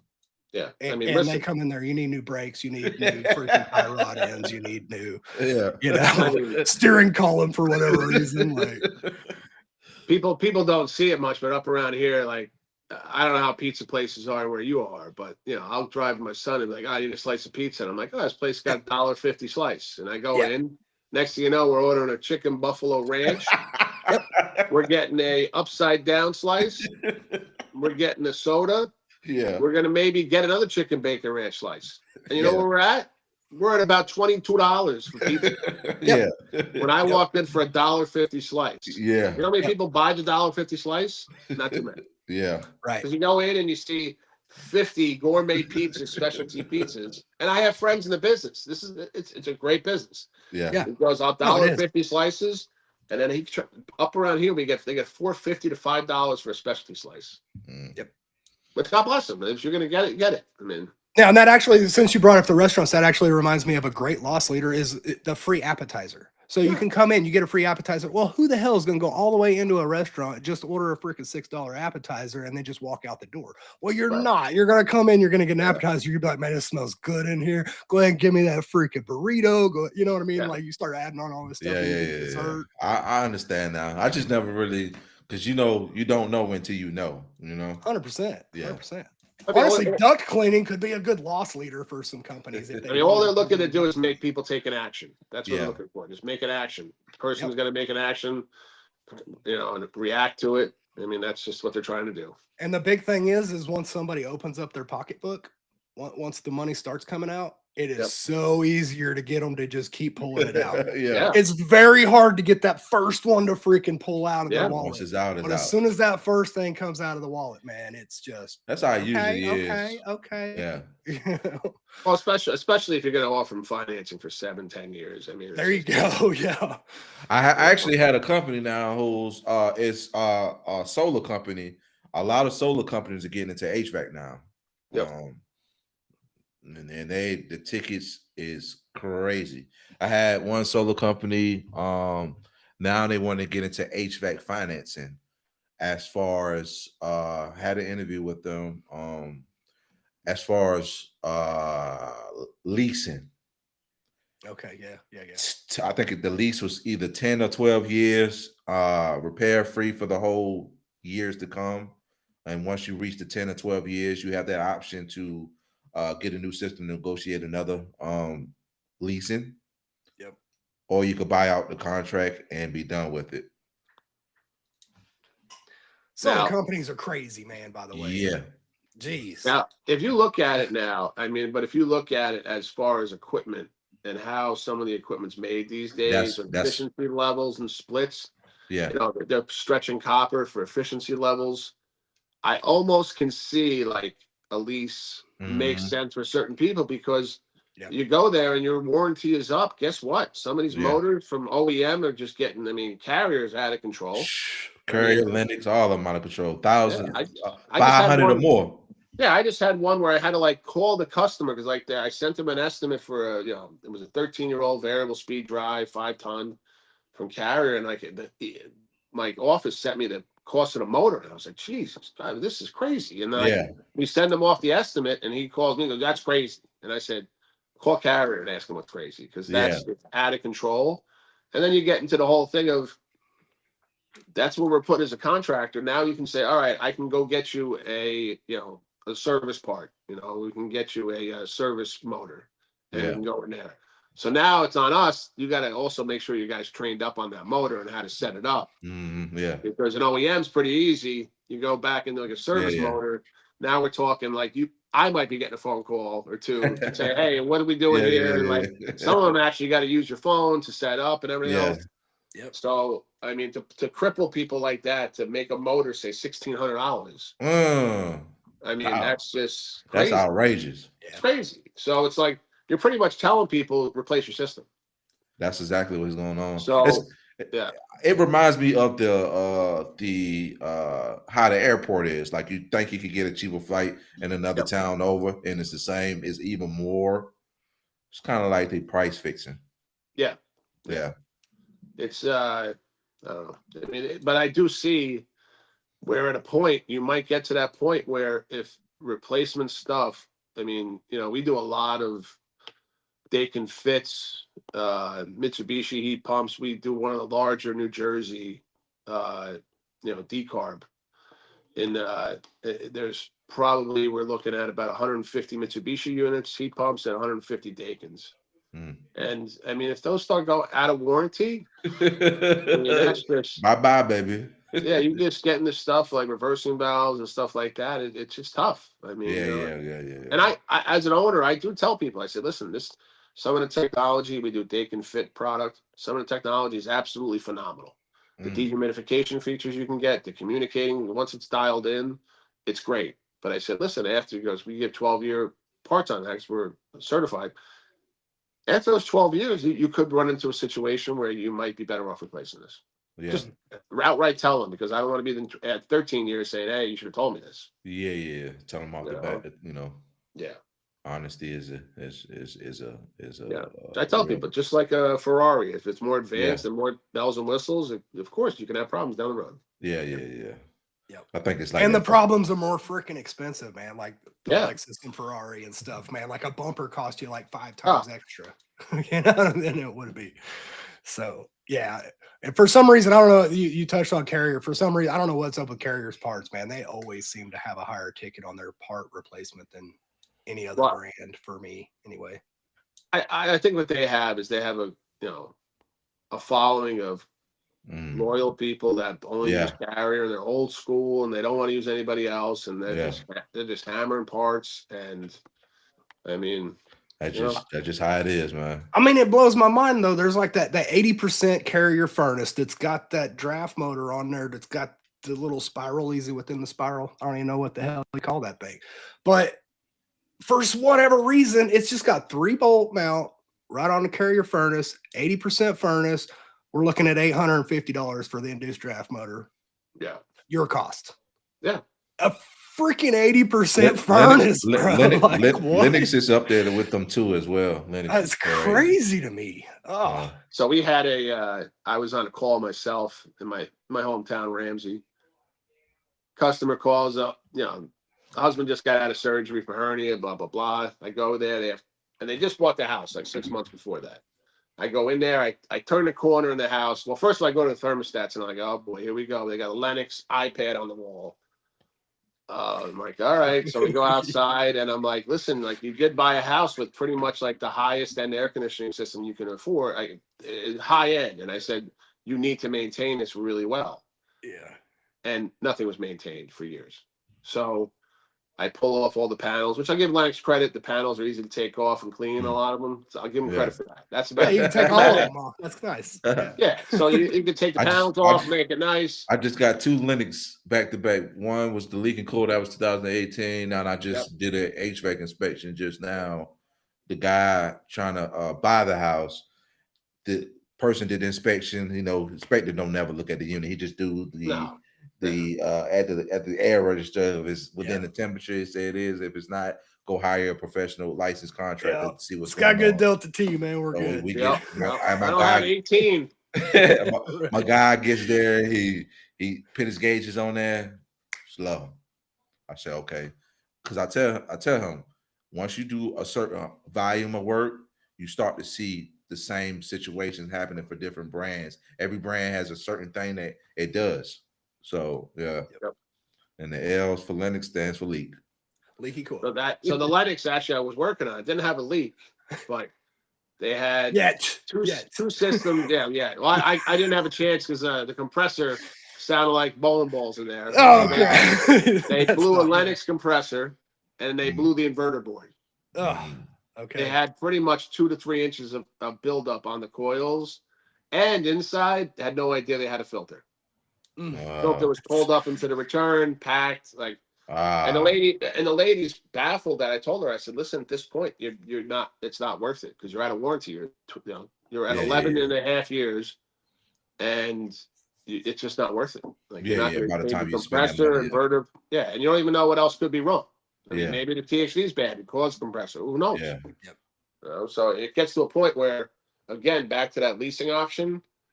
If you have a higher net worth individual and likes to run their books on a certain hey, this is what I'm paying, and this is how I want to live my life month to month, and this is what I pay, and I'm not nothing unexpected. Yeah. Just like car leases. Yep. You're gonna run into that when that's a market. I mean, it definitely is. I think that's why they were. I mean, I'm halfway tempted on getting one myself just because that's a big chunk up front, and then because I'm an HVAC guy and I don't have peace of mind with these freaking units these days. Yeah, because we went through the plan and he showed me how much it would be and the rates and what it is. They try to get it down to that, that 100 to about 200 chain range, a month. So someone 100%. that doesn't, that's just where we at now, especially as far as the equipment. We all know, man. I tell clients man, I can't. Only thing I could do is cover the warranty and be there for you when things go wrong. Yep. I can't. That's not my job to say this equipment and this equipment because it's man-made. So anything that's man-made bound to go bad. So at least you have someone that you could depend on. Because I mean, I wish we at this time right now because a lot of guys throwing in systems, slamming, bamming, at companies doing millions of dollars of installs, but nobody's coming back to fix these things. Everybody just slamming and whamming, and then when things go wrong, nobody's there to be fine. If I had $1 for every call I wanted to, that is a job that I didn't do, I'd be a rich man in Babylon, So they already got the big payday, man. They don't need to. It's either the company done sold out, they done sold the company. Now there's a new management, or they just don't answer the phone anymore. Yeah, the company don't answer the phone, or the number's disconnected. Yeah. We've got a couple of them that don't answer the phone anymore. Or usually most in Charlotte is like new construction. They don't come back after a year. I think they give them 6 months or warranty, 6 to 12 months warranty. After that, they're out. Heck, they might not even be from the state though, too. They might be from somewhere else. They don't even have a freaking local presence. They just came in to do a whole new addition over there. I mean, we had a company that we took over. It was 318 apartments, and it was just handed over to them. And I was who did the job? There's someone from down south. And I'm a lot of these things are low. Every unit we went on, low charge. So I go back. This is when I was doing a lot more calls myself. I went back one day. I legitimately see 20 guys come in a van with R410A boxes filled half the van, running up to the roof, charging everything. hopping off everything. And I'm like, dude, and I told the owner, I said, listen, that's not good. Like, you have Yeah. leaks everywhere. And like, Yeah. and I try to tell him, I said, listen, you need to go to this company and say, I need an extended warranty on this or something, because my guy's telling me that you have problems here. And they're just trying to get Yeah. out of the warranty. So they had like 2 Uh, months, two months left, and they charged every one of them. oh, They got out of it. And I think they closed their doors too, but they got out of it. Every valve up there was leaking from overheating. yeah. Every valve. Jeez. We probably changed close to 150 valves, suction valves. Wow. Holy crap. Yep. Jeez. Unbelievable. Me. What's up, Giovanni? Linux motors are stupid expensive, Adrian says, and you are correct. That's crazy, man. All the suction valves, huh? So they just didn't put any wet rags on anything. No, nothing. Just... I didn't even think they pulled pins out, to be honest with you. Okay. Man. We got like 15 more minutes left. We usually do about an hour and 30. I mean, it really just depends, man. We've had a couple of these go over 2 hours. It kind of depends on the audience. Audience is letting us down tonight, though. Where's them questions at, people? Bring in your questions before we run out of time here. But yeah, normally, hour and a half, 2 hours. Yeah. Okay. Yeah, I feel like most time we've been getting out of here 9 o'clock my time on Central Time. So you guys are running pretty late over there. It's about almost 10 o'clock your guys' time, huh? I'm a little bit sleepy. Yeah. The sun, man, working in the sun, boy, it would drain you. Yeah. Right. I don't know nothing about that anymore. Thank goodness, man. Yeah. Now I got to go sit out in the sun in the pool these days, man. Hey, man, salute to you, man. A lot of us don't get out the trade, I'm still not out the trade, as you can see. Being on You're just in a different position. You're just in a different position now, in a better position. Yeah. I like my life a little bit better now. My kids actually know who I am and stuff. It's great. It's great. Yeah, it takes a while in the trade to get that time you need to be in their lives, be in their lives. I mean, I was fortunate enough to have spent a lot of time with my son and daughter, sports and vacations and stuff like that. I mean, I try to prioritize that. If I lost a little business over it, I lost a little business over it, but only one time around with the kids, and my one's going off to college in like 3 weeks. So congrats. Thanks. Right on, man. Yeah, congrats. Thanks. Yeah. What college we going to? He's going to UAlbany. Okay. Right on, man. Right on. Yep. That's pretty far north of you, though, isn't it? It's like an hour and 50 minutes. Oh, that's not bad. That's not bad at all. No, it's not bad. He's playing football up there, so it's nice. Oh, sweet. Drive up there, yeah. Yeah. Heck yeah, that's what's up. Yeah. That's beautiful country you guys got up there. I haven't been, but I've seen a lot of pictures. Yeah. I mean, it's yesterday before I got going with work, I go sometimes with a friend and we go up to the Westchester County, which is in White Plains. And he's fortunate enough to has like 15 kind of kayaks, canoes on these little reservoirs. The Kensico Reservoir we were on feeds the Manhattan. Okay. And I mean, the beauty in this, I mean, you would think you're in Montana. Like it's absolutely amazing. And you're only half hour from Manhattan. That's awesome. It's amazing around here what you can see, Yeah, that's awesome. So you said you did a bunch of work over in Manhattan in your early years. You guys had to close down a whole lot of roads for the cranes and stuff. Did you guys ever do any of those helicopter stuff? Well, that was West New York. We did a lot. We took care of probably close to 2,000 apartments down there. Between Weehawken, West New York, Jersey City. So that was mostly large cranes. We did have one job in Jersey City that it was a 4 Aeon makeup air units, larger units, feeding the hallways for makeup air, and they were on vibration isolator curbs.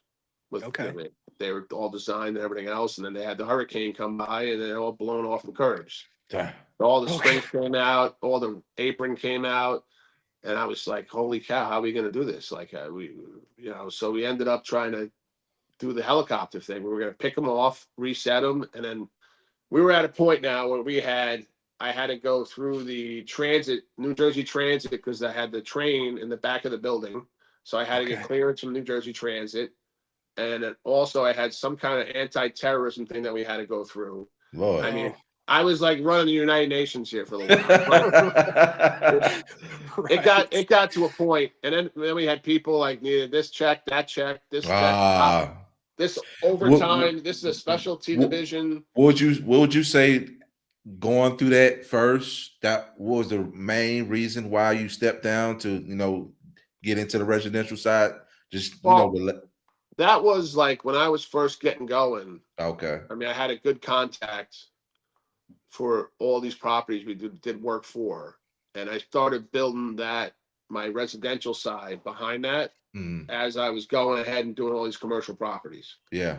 And then I knew eventually my game was going to be residential. Yeah. And we still do apartment complexes. We're more selective on who we deal with. We're not going to just, go to anybody and do work with them. Like, I pretty much filter out who I want to work for now. Yeah. So once it got to a residential point where we were overloaded, then we kind of pulled back on that end. And then Jersey City, I don't really go to Jersey City anymore. I get asked all the time to go back in. It's just Jersey City is almost worse than Manhattan now. And I don't know if you guys know the Hudson River's between it. So it's become quite hard to get down there. Parking sucks. It's just yeah. And I mean, people will pay you whatever they want, whatever you need, but it's not even the fact money. It ain't about the money. Yeah, it's not about that. It's about sending the technician. He's gone for the day usually. Yeah. Manhattan, forget it. That's a whole other animal. We had 4 buildings in Manhattan. Learned that lesson quick that it ain't worth it unless you're geared up for that. It ain't worth it. The amount of time I spent in Manhattan and late nights forget it. Yeah, honestly, I don't want any of that. I'm good on all that, man. No, I'm good. I'd rather stay up late and do a podcast, Yeah, no, 100%, man, 100%, dude. Well, we're super stoked that you're here, man. Had a great time, great conversation. I've loved it. Happy to be here. Yeah, I think anybody gonna get any last questions in? Anybody still out there watching? There's 4 people watching now. We're down to 4. Our last 4. We had good 15, 20 running that was just watching because I don't know where they watching from, but it was gotcha. But people usually watch it after, because it's on all channels, so they might not miss it and just rewatch it sometime. But soon, hopefully by the next podcast, we will have the Hvac is Life website fully launched. And it's going to have also all these Q&As right on it. We're close, man. I've been building on it. It's been a process, though. Yeah. I did, Willie, I don't know if you're going to do it or not, but I've done also like, my son went to a prep school. He did like an eighth grade repeat year. So every year I go and talk to them. That's just one of I love going there and talking to these kids. Like 30 kids that just, especially just at 8th grade, repeating 8th grade. Yeah. It's amazing. It's amazing to see and some of these kids, like at least 2 or 3 every time I go there, they're really into it. They want to be in the trades. Like this is their path they want to do. They want to go to a high school or whatever, play sport, and then they want to get right into a trade. Yeah. Yeah. Yeah, I definitely want to be more vocal. I had a guy that was supposed to have me coming into a class, but it was for older adults. But I definitely want to speak to the younger crowd because how I got into it was my mom told me about a program. I went to trade school and I just got into it and I just liked it ever since. I've been doing it for 13 years and I plan on doing it for the rest of my life. I love the fact that I could fix something with my hand, get paid, and make a client happy as well. So it's like a connection when you see that smile on their face. Once that air come on, once you hear that what's and they just thank you. It's just you can't get that nowhere else, man. You cannot get that nowhere else. And usually everybody else is happy. I'm happy because I'm out of the app. Yeah. So exactly. Yeah, 100%. Giovanni says Century or Medea. I don't know either other than Medea. I would say Medea. I don't know anything about no Century stuff. Yeah, they're manufacturers. Yeah, I mean Medea makes everything, so Yeah, I mean Medea. If you really track down everything Medea makes, you'd be really surprised. Is Yeah, like Medea's the every same brand. one that came out with that new brand where like you could snap the core off, like Oh, from the the air handler? high box or whatever that is. Yeah, I think so. You could Yeah, just yeah, it was You that can crazy. looks like a snap lot. the coil off. That What? looks Yeah, like a. the air handler, you could snap the core and electrical side off, and Oh yeah, it's like a puzzle now. Some crazy stuff. Okay. It was one of the Okay. HVAC know it all. I think he was the one who yeah. was originally from when he had showed it on. I guess he Oh, must and have also went too, you can change it from 115 to 208. to that's It's crazy. convertible. Yeah. I think it's got kind of like that train Hyperion plastic molded Okay. cabinet look All of it going on. sounds like a callback, man. I just Yeah, keep yeah, it simple, stupid, as long as you can, and yeah. you can make good money and less headaches, man. Because at the time where we at now, man, you do all this stuff, and man, it's just yeah. It's definitely a callback when your text when your texts don't read the manual and adjust the 47 dip switches that are right Oh there yeah, on the board. oh yeah. Oh, It took my guys a little while for the A2L switches. I'm like, guys, we gotta have a class on this. I'm like, geez, Yeah. the fan's still running. yeah. I went out to a couple of those that have the little 24 volts, the communicating switch. Like the guys are just like stuck on the install for hours trying to figure out what Shit, the hell is nowadays you going got to have an on. updated iPhone just to be able to work on some of these Right. units, man. I Right. have my Right. mentor Download the app. on a ICP unit. When you change out the board, you have to program it through the app with your phone. He had an Android, and he got so pissed that he had to get a new phone. He said, "Man, because he's one of the old school guys. Man, I don't do no new phones. I don't do that technology stuff. You have to do it if you want to get this client some AC. I bet you're going to do it." He ended up Yep. getting a new phone though. Yeah, it's funny you say that. So like we do a lot of Dakin fit systems. We've gotten through the bumps, and like when we first start off doing these systems, it takes a while to get used to everything. My guys still get pissed off on a Friday afternoon, and they got to do a startup. Oh my god, it takes 45 minutes probably to do a good startup on it. Yeah. And you're oh my god, you got to hear it. Like, oh, can we come back Monday? And I'm like, no, it's 85 degrees. Like you got to, you got to get on it. You know? Yeah. Got to finish it through. Got to finish. Can't just flip the switch and go. You got to go. Usually, when you flip the script and go, something is go wrong, and now that's the last thing you need is a brand new unit in the client. So yeah, that is the worst. And then you have to do customer reinsurance. You have to build the confidence back into your company and them on the equipment that you just installed. Yeah. Yeah. Yeah. And I'm starting to see a lot of that, like with other companies, and you're going back to their installs, and they're not coming back. It's just like I don't understand how They're not coming back. You spend 12, 14,000, especially guys do a cheap job in the wintertime up here. And I mean, we had ones I went to one the other day, it was just hanging one corner of the air handler was like 18 inches below the other one. Unit strut was hanging. I'm like, who did this to you? And then like somebody did put a level on the unit. And they won't call us back. And I'm like, I'm sure they're not. Yeah. That thing will run in heat though. Oh, just trying to run it in cooling. It's bad out here, man. It's bad. Jeez. But it's good and bad. That keeps you busy, but it's bad reputation because now customers look at you side eye. You got to, it's bad on even the guy that comes out there to fix it. Yeah, man, because now like they don't trust anybody anymore, and they shouldn't because they just completely got bent over, and now all of a sudden they're up there in the attic with you. I think what it is that the installer side is dying off, and when you get with these companies, they throwing you to the wolves. Most companies throw the guys to the wolf. They don't read a manual. They on their phones. Yep. You know. And they want you to do 2 installs a day, man. Every fucking company around here trying to get people do 2 installs a day. 2 a day? Like, yeah, I ain't doing that crap. I would not do it. And they're piece rate install. So yeah, they're giving these guys $400 per unit, and they must install 2 of them a day. And it's just like, wow, dude, you can't do a solid good job and do 2 of them a day. Like, no, you just can't. Even on a straight out. Pull this out, put in a new replacement. Like, no. I barely even got time to start that up and freaking let the refrigerant stabilize. Yeah. I mean, some of these units now, you got to actually, we have a couple of units now, Mitsubishi, that we have to have it new install. We have to power on for 24 hours before we can start it up. Are you serious? Crankcase heater, yep. Okay.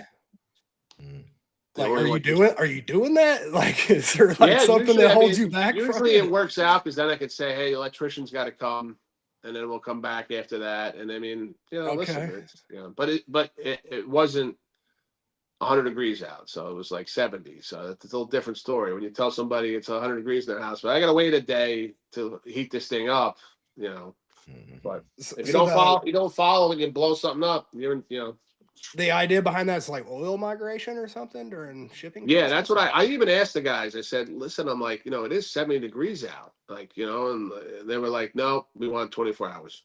Huh. I'm like, all right. I'm not gonna lie. I'm not gonna be able to hang with that. We're gonna have to figure something else Yeah, out. that's what I said. I said 24 hours. I was like, all right. I mean, maybe I have a service tech whose only job is to commission the units the day after, kind of thing. But the install crew, like, you can't just be like, okay, well, let's go ahead and stop everything, go back tomorrow. Like, we do have a technician that does Dake and Fit and Mitsubishi starters for us.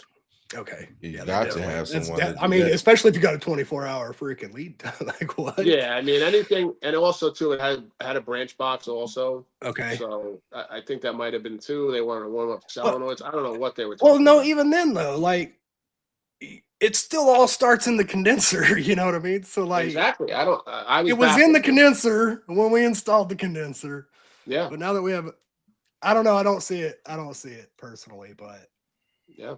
There's something to it. There's something. I was a little baffled myself. I was like, listen, I get it. I get it if I'm trying to get a heat pump mode and it's 40, 50 degrees and like oil's really cold and, it's been sitting. But I mean, if it's 70 degrees out, 70 degrees out, the oil's 70 degrees, but they wanted it.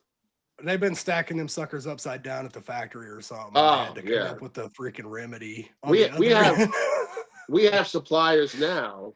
I've had Uber Eats deliver stuff. Okay. I'm not kidding. I have Uber Eats, because I was like, who ordered a burrito? And it was a thermostat. So, what? And then also they have a thing called Curry. Curry is a delivery system, and these guys aren't even trained. Like, we had a condenser come that was laying on its side. Oh, dude, I'm like, you got to tell these guys you can't do this, but whatever. I mean, it says it right on the side of the box. They don't know. I had a compressor that came shipped through Beaver Express, and that sucker was laying on its side, and like the whole box was just soaked in oil. Like, I think the oil might have came out. I got a feeling. I'm not accepting this. Go ahead and take it back. Yes, quality has left the chat. Yeah. So, let's see. Brian over here says, where do you see your business in 5 years, Robert?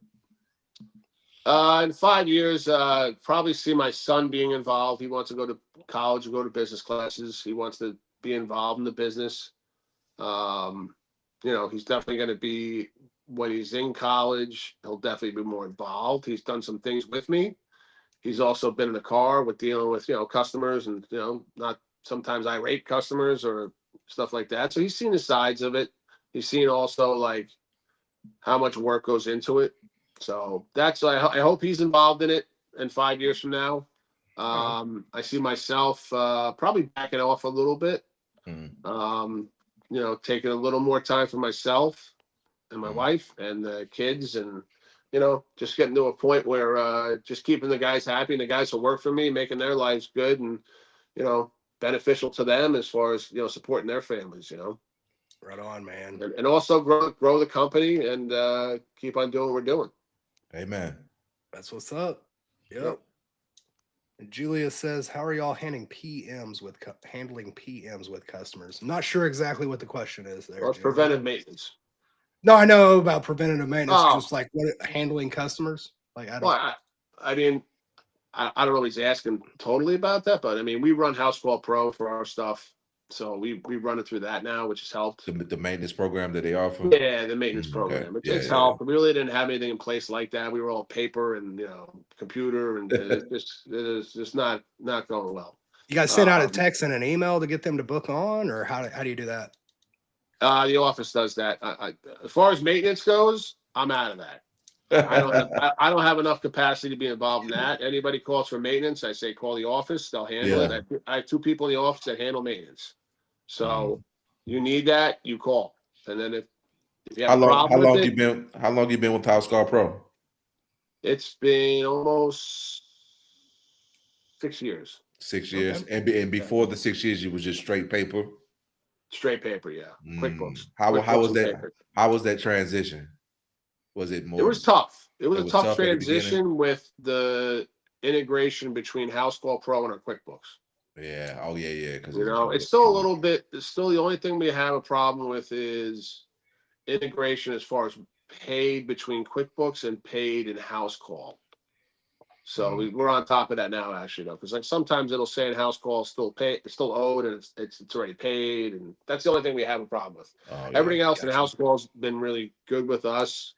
I've looked at the on-call air thing, adding that, but at this point, I really don't need it because we're overloaded with work. So I mean, I'm not looking to really sharpen it. I don't think we need to sharpen it. I mean, I do all my sales. Yeah. So we have a pretty good close rate of like 75 to 80%. That's awesome. Nice. So pretty darn good. Yeah, well, it's mostly recommendations. I think on call is for people who selling certain brands and want to increase the price to give clients more option, because it is it shows the breakdown. This 16 series side discharge if you want this with the duct system, so it just give clients more options to look at. And yeah, I think it also gives bigger companies a chance to hire people that are not as educated in the field. Yeah, because it doesn't fall. Yeah, plug and play. Let's hire a younger kid that doesn't know much. Maybe he's in construction and he wants to get into this, and he wants to sell air conditioning, and I get him an iPad and he can say, hey, this is your system right here. Here's your 3-ton options, good, better, best. Sign up. But I don't know what's wrong with your system, but this is your option. Yeah, I don't know what's going on. I don't know if you should replace your line set. I don't know if your ductwork's any good, but let's do it. But here's the price. Yeah, no, 100%. Yeah. Which I do get for the bigger companies. I get it. They're trying to plug and play.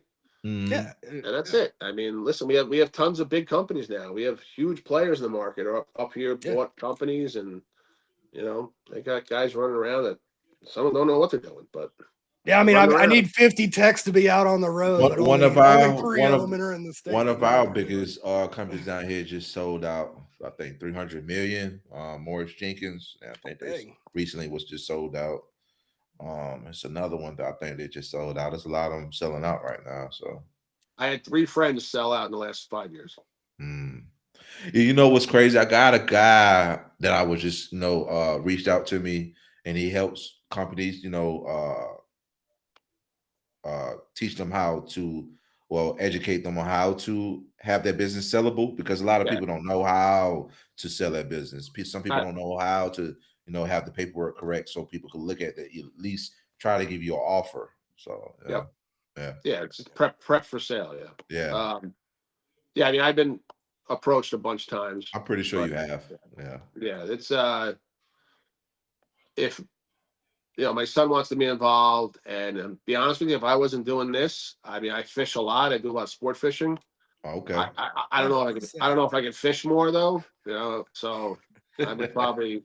We're trying to get Willie into the fishing game. Oh yeah. I'm about man. Listen, you guys want to come up to New Jersey and go tuna fishing? You come tuna fishing. Tuna fishing, dude. I want to do a good time now. Oh yeah. What kind of tuna?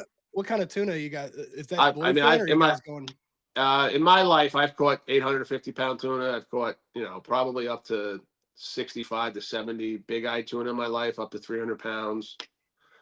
Yellowfin tuna, countless. I mean, thousands. I mean, we do a lot of. So where we are in New Jersey, I'm fortunate enough to have a good friend of mine that has done really well in his life, and he's got a big sport fishing yacht.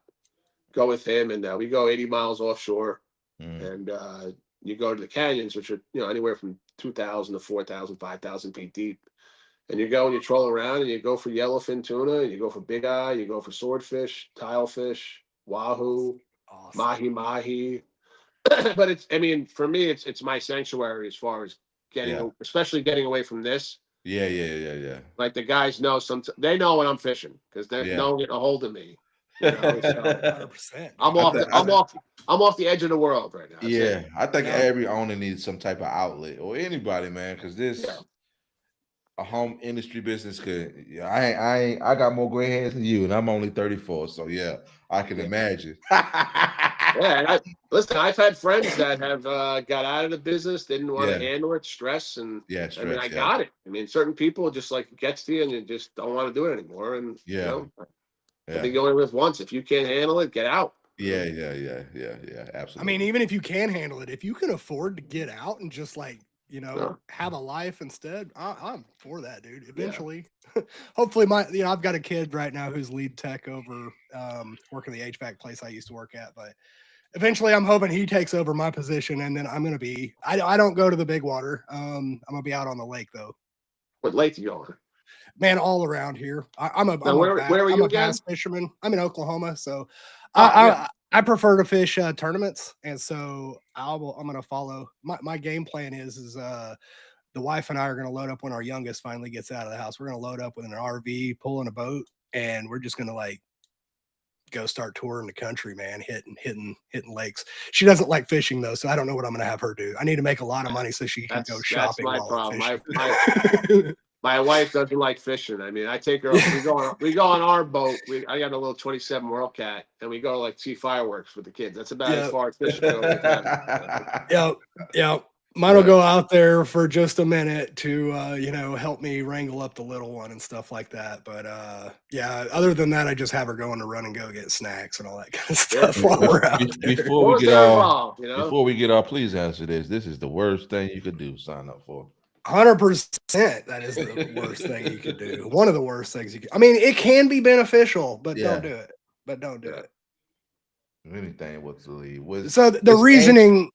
the reasoning why that this is a bad avenue is Angie's List basically they run ads trying to get people to call a business like yours. But what happens is they sell that lead to 10 of your competitors. So it's like you guys are all racing trying to talk to the same person.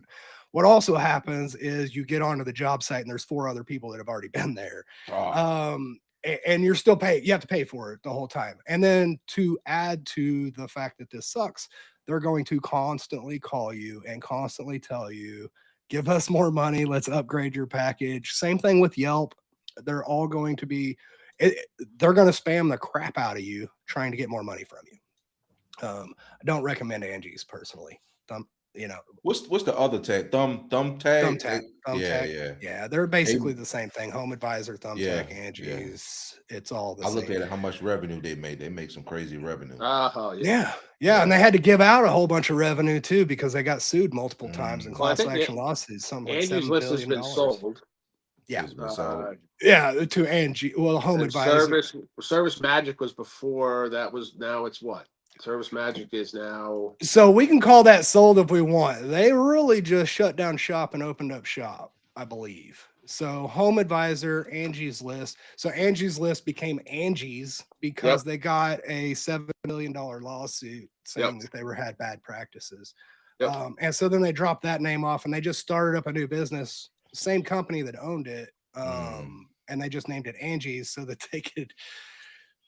Yeah, The whole thing is all. I think if you know, listen, obviously that was I didn't realize what the question was when you guys said don't do that. I'm like I thought you guys I thought you were talking about HVAC. That's how Oh it no. He was talking about the Angie List. Yeah. Ripping off. Angie's. Because most guys that start a company, these guys they think just getting a company, and all the guys do the same thing. They get a company, now they're not making no money, and they hop on these sites and pay for these leads and expecting results. And it's like the same story every time I see a new company that's doing it. They got slow, they go pay for leads. Yep. Or home warranty. Or home warranty. Yeah, that's why it's like that, because they know if you accept their prices, they got you locked in. Yep. And that's it. And it's just the way. And you're a new company, and that's your only lead flow, so you are locked in. Yeah. You don't have a company. You don't have a business. I remember on Angie's List, I did it way back when. Learned that lesson quick, but you would call them, like you could tell what kind of company they were by. You would call them and complain and be like, dude, these 5 estimates you just gave me, 5 leads are just this is garbage. And they're like, Yeah. oh, we'll just give you free 5 or 5 or 10, whatever you need. And I go, what's the value of these leads if you're Yeah. giving away 5 to 10 because I got upset with a phone call? Yeah. Right. So you could tell they really got you on the hook. But Yeah. I would say to that guy that when I started my business, I mean, I did the Angie's List. I learned quick. I mean, back in the day, what Angie's List was okay. And then it kind of got whatever. Yeah.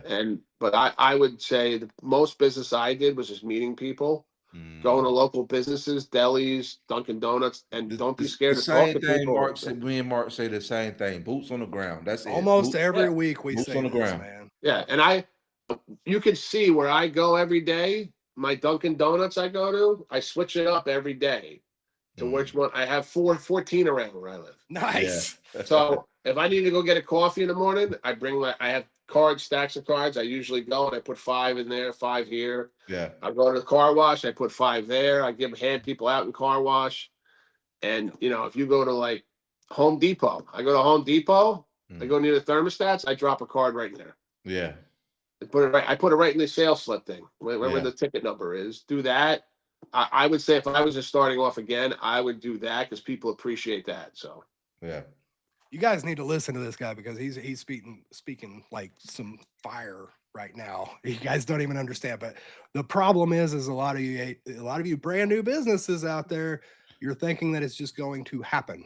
I think what it is just because took the test, got the license, did everything. That doesn't automatically get you into. I won, right? The end. Victory. They don't automatically get you. You can do all the right things. It's still not. Yeah. You still have to. You still got to get out there, man. I said, listen, like I think in the younger people, if I was a younger person, I mean, listen. My son has a lot of friends that are younger people. Yeah. And I always tell them, I said, listen, they're always at my house hanging out, and I always tell them, I said, guys, this phone you have in your hand ain't doing much for you. I know your life runs through it, but look around, you guys that are here, you need to communicate. Yeah. You need to communicate to people. And I think if a younger guy's starting off in this trade, you can't just think the phone and technology is going to carry you through this. You got to be out there talking to people, making connections. I mean, when I first started, I'll just one more thing and I'll be done. One of my first big accounts was I was at a supply house. I was running around doing service calls. This was so long ago. I went into the service place. I was looking for like a contactor, capacitor. Guy walks in, looks like a homeowner. Walks in, he goes, "Hey, blah blah blah. I know anybody does service and and everybody's like, the guy had a little bit of an attitude. And the guy's like, "No, we don't have anybody here, blah, blah, blah." The guy went to go walk out. And I'm like, I went after him. I said, "Hey, I'll help you out. What do you have? You need something? You need help with your house, something like that?" And he's like, yeah, I need help." And then I get in my truck. I follow this guy for 15 miles. I end up at an apartment complex with 218 units. 218. Jeez. That whole week, I was working on 32 units. Yeah. Ended up doing about 12 replacements there. The next, I think took about 2 to 3 weeks. The head manager came down, handed me over 12 properties and said, "Can you handle this?" And that's when I started working about 80, 90 hours a week to get my company going. Yeah. 100%, man. Yeah. You got to do it. But that's awesome. But because you didn't want it, no one else wanted to communicate with this guy. Yeah. And just say, "Hey, what do you have?" And it's just that simple. That's it. Yeah. But I think you got to do that. You have to be communicating. That's what we keep saying, man. One handshake could be $1 million. You always say that, though. Yeah. Boom, right there. Yeah. But you have or to one handshake, you could lose $1 million. That's right. Wrong handshake. The wrong handshake. Wrong handshake. Wrong handshake. That wasn't my hand. No. Yeah. Let me take that back. Let me take it back. Hold on. Yeah. We've all been there. We've all been. Oh, let me take that back. Yeah. No, 100%, man. Definitely. That's awesome. That I love to hear when other people have just basically mirror what we've been saying, what we've been beating into people's heads. Like, I'm a digital marketer. I focus on Google. I focus, on that stuff. Yeah. But I still tell people the number one thing that they need to be doing is going to the Chamber of Commerce, going to BNI groups, going out there and meeting these people that have all these other connections. Because like one connection, like everybody's talking about word of mouth. Everybody's talks about we only build our business off referrals. We just don't want to go talk to anybody. Yep. Like that's like counterproductive, man. Like, you know. Yeah. So build your business off referrals, but like, you know, go ask for them. Go tell people like, hey, Yeah. by the way, we do HVAC and we're open for business. Like, Yeah. And also you young guys, like don't chase builders. Don't chase them too much. You know, if a builder's coming to you and saying, hey, I got tons of work for you, probably, yeah. But I you usually, but you gotta give them a I special price on interview, I'm at a point now, I interview builders and ask them who they worked for. Who have you used before? And Yeah. I go back and ask them. Yeah, that's how much did he stiff you for? Yeah. Yeah. That's Exactly. a good resume check. Yeah. Yeah, the builders can be some of the worst. They can put you like you could turn a great year into oh crap, I don't know if we're gonna make it through the winter kind of year, all because of a bad builder. And guys up here get stuck a lot because they're slow and they don't have much of a wintertime work, and they hire in, they'll sign up 4 to 5 jobs that get delayed. So now you're 4 to 5 jobs signed Swinging. up. Yeah. And then boom, it's 85, 90 degrees. And you're like, oh, whoa, I got money to be made. And then you're like, no, you got to come here and do my work. Yep. Yeah. Because they got delayed, and you know, architectural plans got delayed, site planning got delayed with them. Yeah. Yeah. So that's you know, you gotta be careful of that too. That's a big footstep in business as far as knowing when to walk away from something. I think that's one of my like my mentor. He will always say, Willie, know your limits. Don't be out here doing stuff that you know what I'm saying, that you can't handle. You need to know your limits. It took me a while to learn it, but once I learned it, I turn something down that I know I can't handle, or it's going to get me in a bad position. You know? Yeah. And that's big in the HVAC world. Let me tell you something. Like I got to a point too with a lot of help from. I'm always willing to help somebody. Like I help a bunch of companies around here. I'm always open. My phone's always open. If guys need a hand, and like I know they'll do the same for me. Like I think in the HVAC world, they need more of that. Like a little bit of a brotherhood between owners. Yeah. I'm friends with probably, I would say, upwards of 14 to 15 bigger business owners. Yeah. And let me tell you something, the conversation and bouncing back and forth between service professional owners is gold. Yeah. Bouncing off people. Because you got to have a good sounding board of people that you trust and are looking out for you. And also you do the same for them. Yeah. I mean, that's a really big part of this. And I mean, without some of the people in my life that have been in the HVAC world and have bounced stuff off of them, I might not be where I am. Yeah, absolutely. 100%. So 100%. And that's why we're here, ain't that right? Yeah, exactly right. That's why we are here. That's why I'm here, man. Free game, man. No gatekeeping. If you need information, 100%. You could connect the dots, you know. Yep. Julia says, what about realtors? Willie, you or me or about realtors? Yeah, what do you think about realtors? Those are people that you need to have in your, you know, on standby, because one HVAC inspection can turn to an install. You know, those are the people that they refer new buyers that's buying the house. So yeah, those keep you busy. I'd rather deal with them than warranty companies and property management companies, because those are COD accounts. You take those new clients and convert them over, you know? So yeah, definitely build a relationship with, because I got a few realtors and I got a few broker companies that own broker companies with different agents. So all the agents come to me because I'm cool with the broker. So yeah. So yeah, I mean, realtors for us, I probably have like 6 or 7 realtors we do work for. Yeah. Some of them are at a point now where I'll do even a free inspection. I'll go do a walkthrough with someone. If they have questions on something, need an estimate quick for something, like the deal is going to lose the deal if they don't get an estimate on this boiler or this air conditioner and stuff like that. And it's tougher being a bigger company because then you have 6 or 7 relationships. And personally, I've seen it, like when I go to sell my house personally, like, oh, who do you use? You know, like, the amount of juggling I had to do to like explain that they did an AP system in their house or something, like. But it really works out well. And then also too, a funny story, like when I started, I used to go to open houses and put stickers and cards on stuff down the basement. Yeah, that's because That's awesome. it'd be sitting on the counter right there. Everybody Yeah. cards. Yeah. No, I right on the boiler. Put it right on the Yeah. boiler. Yeah. Put it on the unit, man. Yeah. Go out I there, was act like you're here. checking out the condenser and like I smack. was here. I did it. I love it. Call me. love it. Yeah. Yeah, realtors could be good, and honestly, if you could figure out some sort of internal thing, because there's some of these where you can help the realtor make a sale, and if you can help the realtor make a sale, they are going to bring you a lot Yeah. more from there. Now, don't get me wrong, there are a lot of bad realtors out there. We got burned by yeah. a lot of realtors back in the day, so it's still you got to know who you're working with, kind of thing. But if you can like build a new install into and you get paid when the house sells, you can do that really easily and work into the contract where you're the first, just like, and it's basically the same thing the realtor does. The realtor gets their percent right off the top, and you can actually have it to where it pays for the HVAC right off the top. And so it helps the seller make a sale, but then also the buyers over here, like, man, I got a brand new system over here and didn't have anything out of pocket. And so like you can really work some really fancy magic that way. I would rather work with the realtor that's dealing with the buyer. Usually with the seller, they want you to patch it. Oh no, you always want to deal with the buyer, man. We're not going to be dealing with the seller. This is in today climate. Yeah, I done seen some.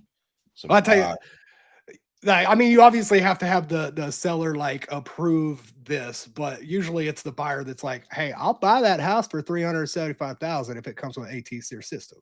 You know what I mean? Like, okay, we can work that in. You know, I'll get my cut off. I haven't found that. I've never done that. I'll tell you that up here. I've never done that. But what I have seen is, we have some larger companies around here that are pretty reputable that actually charge for an estimate now. Like if you ask them, do you own a home yet? And they say no, it's $200 for an estimate. And sometimes they pay because they get it quick from someone and they need an estimate right away. I mean, I don't charge anybody yet, but you do find a lot of people like I have my people ask all the time, like, do you own the home? And I'll even get the address and look, is it for sale? Like, I'm not wasting my time, especially if it's 30 minutes away. Yeah. I'm going over there to give an estimate just for them, just so they can go to closing. Like that's not, I'm not. Yeah, they just want that price so they could take it to the closing. Exactly. Yeah. Or they want to, inspection. Oh, this boy needs that, this and this and this. It's just a free estimate at that point. Yeah. Yeah. So you got to have good realtors that recommend you for stuff like that. Like, and then homeowners that call for that, like, you got to be a good salesman. Make sure you get the sale afterwards. Like, even if they move into the house, Yeah. Well, I think that's pretty much it, man. It was good having you on here, man. Awesome, thanks for having me, man. Appreciate it. We're gonna have to bring you back, man. You good talking. Yeah, definitely. Yeah. I'll have a better setup next time. I promise. You might could have been someone else in a different world, man. You might have been a TV host or something like that. Right? That sounds better to me, right? Yeah. Yeah. Oh, he's got one final question for you. He says, "How many times do y'all do a manual J for your installs?" Installs, 100%. I love it. Right, and man. You guys should be following that too in the comments over here. Like, well, we have a lot of programs now that require it, so too. You have to. Yeah, that's awesome. So, what do you guys use for it? I actually use RightSoft, and then I'm actually looking into Conduit. Conduit's freaking awesome. I'm not. Yeah, I talked to. As long as you've got the iPad or whatever. Yeah, I talked to the guy, Destasio, Tim. He was pushing it, and I back and forth with him, and he was like, "Listen, you'd be an idiot not to do it." I just haven't had a chance to sit down with the guy and go through it. It's like $250 a month, which is nothing. I think they dropped it down. I think it's way less. Yeah, they gave a special now, 6-month special. They keep giving me specials after I don't call back. So I was like, that must be the loss leader then. Well, I'm not gonna lie, man. Once you get on Conduit Tech. Once you get on Conduit Tech, like, you probably are not handling it because you just go through the whole house and you just ran a load calculation using LiDAR on your freaking iPad. Yeah. And then you say, hey, you're saying you want to put a ductless system in this room? Here, this is what it's going to look like. And like, you literally have it on the iPad showing an image of their wall. You put the ductless air handler, boom, right there on their wall, right in front of them in the set. Like, you're doing this like while you're in their living room. Right. It's next level. It makes it sell for you. It's freaking awesome. It's tough to get used to sometimes. Like you do that manual chain, you're like, really? That's it? Right. And then you're like, are you sure I'm supposed to downsize this system a ton and a half? Yeah. Like, I don't feel comfortable doing that. Yeah. Because the last guy didn't, put a 5-ton in. It needs a 3.5 or something. Oh, I mean, I see stuff where I go up in the attic and I go, holy cow. I'm like, you're like doing the neighbor's house. I'm like, unbelievable sometimes. Yeah. Yeah. Find a condenser in the attic. Have you ever found one of those yet? Yep. Got 2 condensers in my attic, in attics in my lifetime. Like, what the heck are we doing? I've seen mini splits up in an attic. Wow. I've seen condensers with fans above it blowing. Yeah. It's crazy. And then they ask, like, why'd the compressor blow up? I'm like, it's only 140 up here. I mean, right. Not a clue. Yeah. I guess that's gonna be one of my when I start get my new AI software of guys putting condenser units in the attics. We're done. That's it. We're gonna put both up here. Mamma mia. Man, good having you on here, man. Hey, man, that's it's awesome great, podcast, guys. man. It's awesome, man. Good to meet you. Nice to meet you. Have a good night, guys. All right, Big Rob. All right, bye-bye. All right.